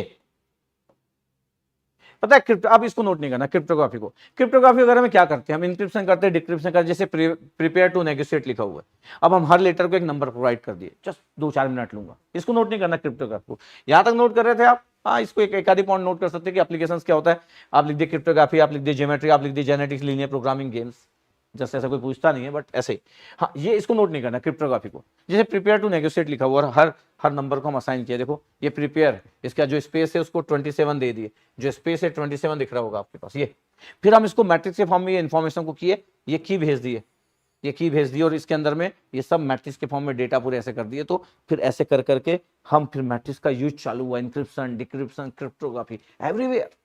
जो कंप्यूटर साइंस के स्टूडेंट्स है वो तो कंप्यूटर ग्राफिक्स में पढ़ते ही है, फ्रेम वगैरह की जब बात करते हैं तो पढ़ते ही हो तो मैट्रिक्स, तो इंक्रिप्शन डिक्रिप्शन जो की वगैरह होती है वो भी मैट्रिक्स के फॉर्म में ऐसे में रिप्रेजेंट करते। फिर मैट्रिक्स का इन्वॉल्वमेंट चालू हुआ बहुत सारे एप्लीकेशंस में। ये कंप्यूटर ग्राफिक्स में आपके पास सभी मैट्रिक्स है, ये फ्रेम पर सेकेंड हम रिप्रेजेंट करते हैं, जितने भी एवरी फ्रेम जो होता है ऑब्जेक्ट को डिस्प्ले स्टोर्ड होता है मैट्रिसेस में। ये in computer graphics every element represented by the matrix which are pixels, ये कंप्यूटर ग्राफिक्स में सब कुछ मैट्रिक्स की फॉर्म में हम रिप्रेजेंट करते हैं, नोट नहीं करना है इसको। मैटले में भी, MATLAB is all about the linear programming, linear algebra, ये मैटलेब अगर आप पढ़े हो तो कभी भी हम ऑपरेशंस मैट्रिसेस में कर सकते हो, रिजल्ट बड़ा फास्ट निकाल सकते हैं मैटलेब प्रोग्रामिंग में भी। अब मैं क्या बोल रहा हूं कि वो तो नोट नहीं करना था। अब देखो ये है सिस्टम ऑफ लीनियर इक्वेशन, जब इसको मैट्रिक्स मैपिंग करते तो ऐसा लिखते हैं और इसके बाद ये एग्यूमेंटेड मैट्रिक्स लिखते, पढ़ा नहीं रहा हूं मैं, बता रहा हूं बस, और फिर इसका रैंक निकालते हैं। सर रैंक क्या होता है, पढ़ा ही नहीं रहा हूं यार, रैंक कहां आ गया, अभी रैंक कहां पहुंच जाऊंगा, मैट्रिक्स स्टार्ट नहीं किया हूं, बता रहा हूं, नोट कर सकते हो इतना बस कि रैंक की हेल्प से हम नेचर ऑफ सॉल्यूशन निकालते हैं।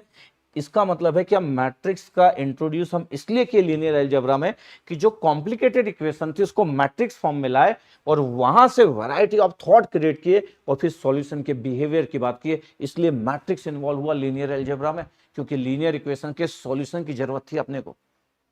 सर मैट्रिक्स नहीं होता तो, अरे मैट्रिक्स नहीं होता तो हम कैसे निकालते भाई, बहुत टफ हो जाता, the very tedious and complicated. ये इसका मतलब सर अगला इसके बाद क्या पढ़ाओगे, इसके बाद मैं लिखूंगा मैट्रिक्स, अगली क्लास में जब लिखूंगा तो मैट्रिक्स से स्टार्ट करूंगा, मैट्रिक्स से स्टार्ट करूंगा, अब मैट्रिक्स चालू होगा। अब तो मैट्रिक्स तक पहुंचने की ये स्टोरी है। अब मैट्रिक्स एलिमेंट्स, रोज, कॉलम सब बात करूंगा मैं, अब मैट्रिक्स लिखूंगा अगले लेक्चर में।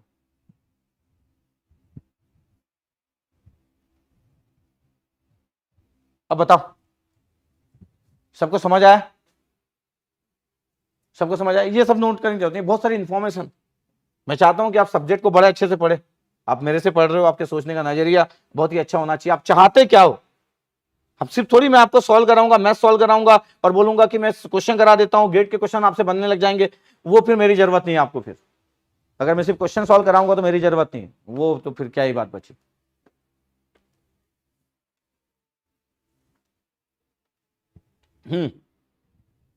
ये हुआ आपके पास, ये पहला लेक्चर था। किसी को डाउट, सबको ये स्टोरी क्लियर हुई कि नहीं कि हम मैट्रिक्स क्यों पढ़ने जा रहे हैं, सबको वो डिटर्मिनेंट की स्टोरी चालू हुई, जो बॉक्स था 2 लाइन का, 2 पैरेलल लाइन के बीच में 4 नंबर रखे थे, और मैट्रिक्स क्यों चाहिए हमको, लीनियर अलजेब्रा हम बोलते हैं लेकिन पढ़ते मैट्रिक्स क्यों है। आई थिंक क्लियर हुआ आपको। अब दिल से बताना यार, आपको अच्छा लगा नहीं लगा, मेरे को लगता नहीं कि किसी को डाउट होगा कि हम कल मैट्रिक्स क्यों पढ़ेंगे, मतलब अगली क्लास वेडनेसडे हम मैट्रिक्स क्यों पढ़ेंगे। और आपके नोट्स में वही चीज आना चाहिए जो जो मैं बोलते जा रहा हूं। अब थोड़ी कंप्यूटर ग्राफिक्स में क्या था वो बता दिया, इतना नोट कर लिए। अब ये तो हम जब हम पढ़ेंगे तब ये सब देखेंगे, रैंक क्या होता है, एग्यूमेंटेड मैट्रिक्स क्या होता है, ये सब तो बातें करेंगे ना। अब तो चैप्टर चालू होगा कल से, मतलब अगली क्लास से, वेडनेसडे को होगा नेक्स्ट क्लास।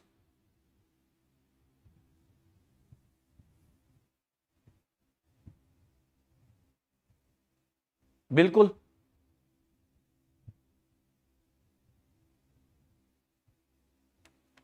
सबको अच्छा लगा? ठीक है, अब बस क्या करना मालूम, आपको अगर सच में अच्छा लगा तो आप सेशन को शेयर कर दीजिएगा। अगर आपको अच्छा लगा तो आप कमेंट्स कीजिएगा। आपको सच में लगा, हो सकता है आप अभी मैं आपके कमेंट्स का रिप्लाई नहीं कर पा रहा, लेकिन आप इस वीडियो के कमेंट्स में जाके बताइएगा कि आपको यह समझ आया कि सर लीनियर इक्वेशंस का मतलब क्या होता है, linear equation in two variables with simultaneous two equations क्या होता है। हम जब पढ़ते हैं सर अपने इंजीनियरिंग मैथ्स तो सर यही पढ़ते हैं डायरेक्ट, इसलिए मैट्रिक्स बनाते 3x3 का, क्योंकि हम पढ़ते ही है।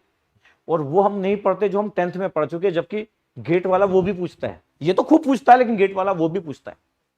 गेट वाला बोलने से कंफ्यूज मत हो जाना, ठीक है, गेट एग्जाम की बात कर रहा हूं। ओके, आई होप आपको क्लियर। तो अब हम अपनी स्टोरी चालू करेंगे मैट्रिक्स की। तो आप और मैं आपको ना अच्छा पीडीएफ कहां मिलेगा, पीडीएफ कहां मिलेगा, अपन दे देंगे, क्यों पीडीएफ भी दे देंगे, अपने को तो कोई इशू नहीं है, डर मतलब आप, मैं तो सब प्रोवाइड कर दूंगा, तो हम कमेंट सेक्शन में दे देंगे आपको, पीडीएफ भी दे देंगे कमेंट सेक्शन में। अब तो किसी बात का कुछ है ही नहीं यार, पीडीएफ भी दे दूंगा मैं आपको डीपीपी वगैरह भी प्रोवाइड करूंगा। आपको किसी की जरूरत नहीं पड़ेगी, किसी की डीपीपी, किसी के क्वेश्चन, कुछ जरूरत नहीं पड़ेगी। Engineering mathematics bye Umesh Dhande जो कॉपी में लिखे हो, इस कॉपी को और जो मैं आपको डीपीपी प्रोवाइड करूंगा उसको सब रखना। ओके, चलो ये पीडीएफ आपको कमेंट सेक्शन में मिल जाएगा। आई होप आप कमेंट सेक्शन में जाके कमेंट्स करेंगे कि आपको कैसा लगा, ठीक है, कमेंट सेक्शन में जाके कमेंट्स करेंगे आप। तो सेशन को एंड करते हैं अपन, कल मैं मिलता हूं जितने लोग भी इलेक्ट्रॉनिक्स, इलेक्ट्रिकल और इंस्ट्रूमेंटेशन वाले लोग हैं, signal system episode number 7, episode number 7 में मिलूंगा मैं। और मैं एक्सपेक्ट करता हूं कि एपिसोड नंबर 6 तक आप देख चुके होंगे, और एपिसोड नंबर 7 में कल रात को 7 बजे मैं आपसे मिलूंगा। अच्छा लगा मेरे को तो बहुत अच्छा लगा, कैसे समझाऊं, कैसे एक्सप्रेस करूं, और क्या करूं और क्या ना करूं, प्रेशर में था मैं कि कैसे बातें होगी, बट ठीक है, अच्छा रिलैक्स फील कर रहा हूं। तो चलो कल मिलते हैं अपन सिग्नल सिस्टम में, और परसों मिलेंगे वेडनेसडे। लिंक बना दो तुम वेडनेसडे का 7 बजे, वेडनेसडे का 7 बजे लिंक बन चुका है, और हम वेडनेसडे मैट्रिक्स स्टार्ट करने वाले हैं, ठीक है। कमेंट सेक्शन में आप जरूर बताइएगा सच में कैसे लगा, टाइम लेके बता दीजिएगा, भले चाहे 1 घंटे बाद 2 घंटे बाद, लेकिन सच में बताइएगा, और जेन्युइन कमेंट्स यार, जो आपको लगे इंप्रूवमेंट की नीड तो इंप्रूवमेंट की नीड बता दीजिएगा। वैसे मेरे को लगता नहीं कि इंप्रूवमेंट की कोई नीड होगी, ठीक है। चलो मिलते हैं अपन, okay, thank you very much, love you all, good night, take care.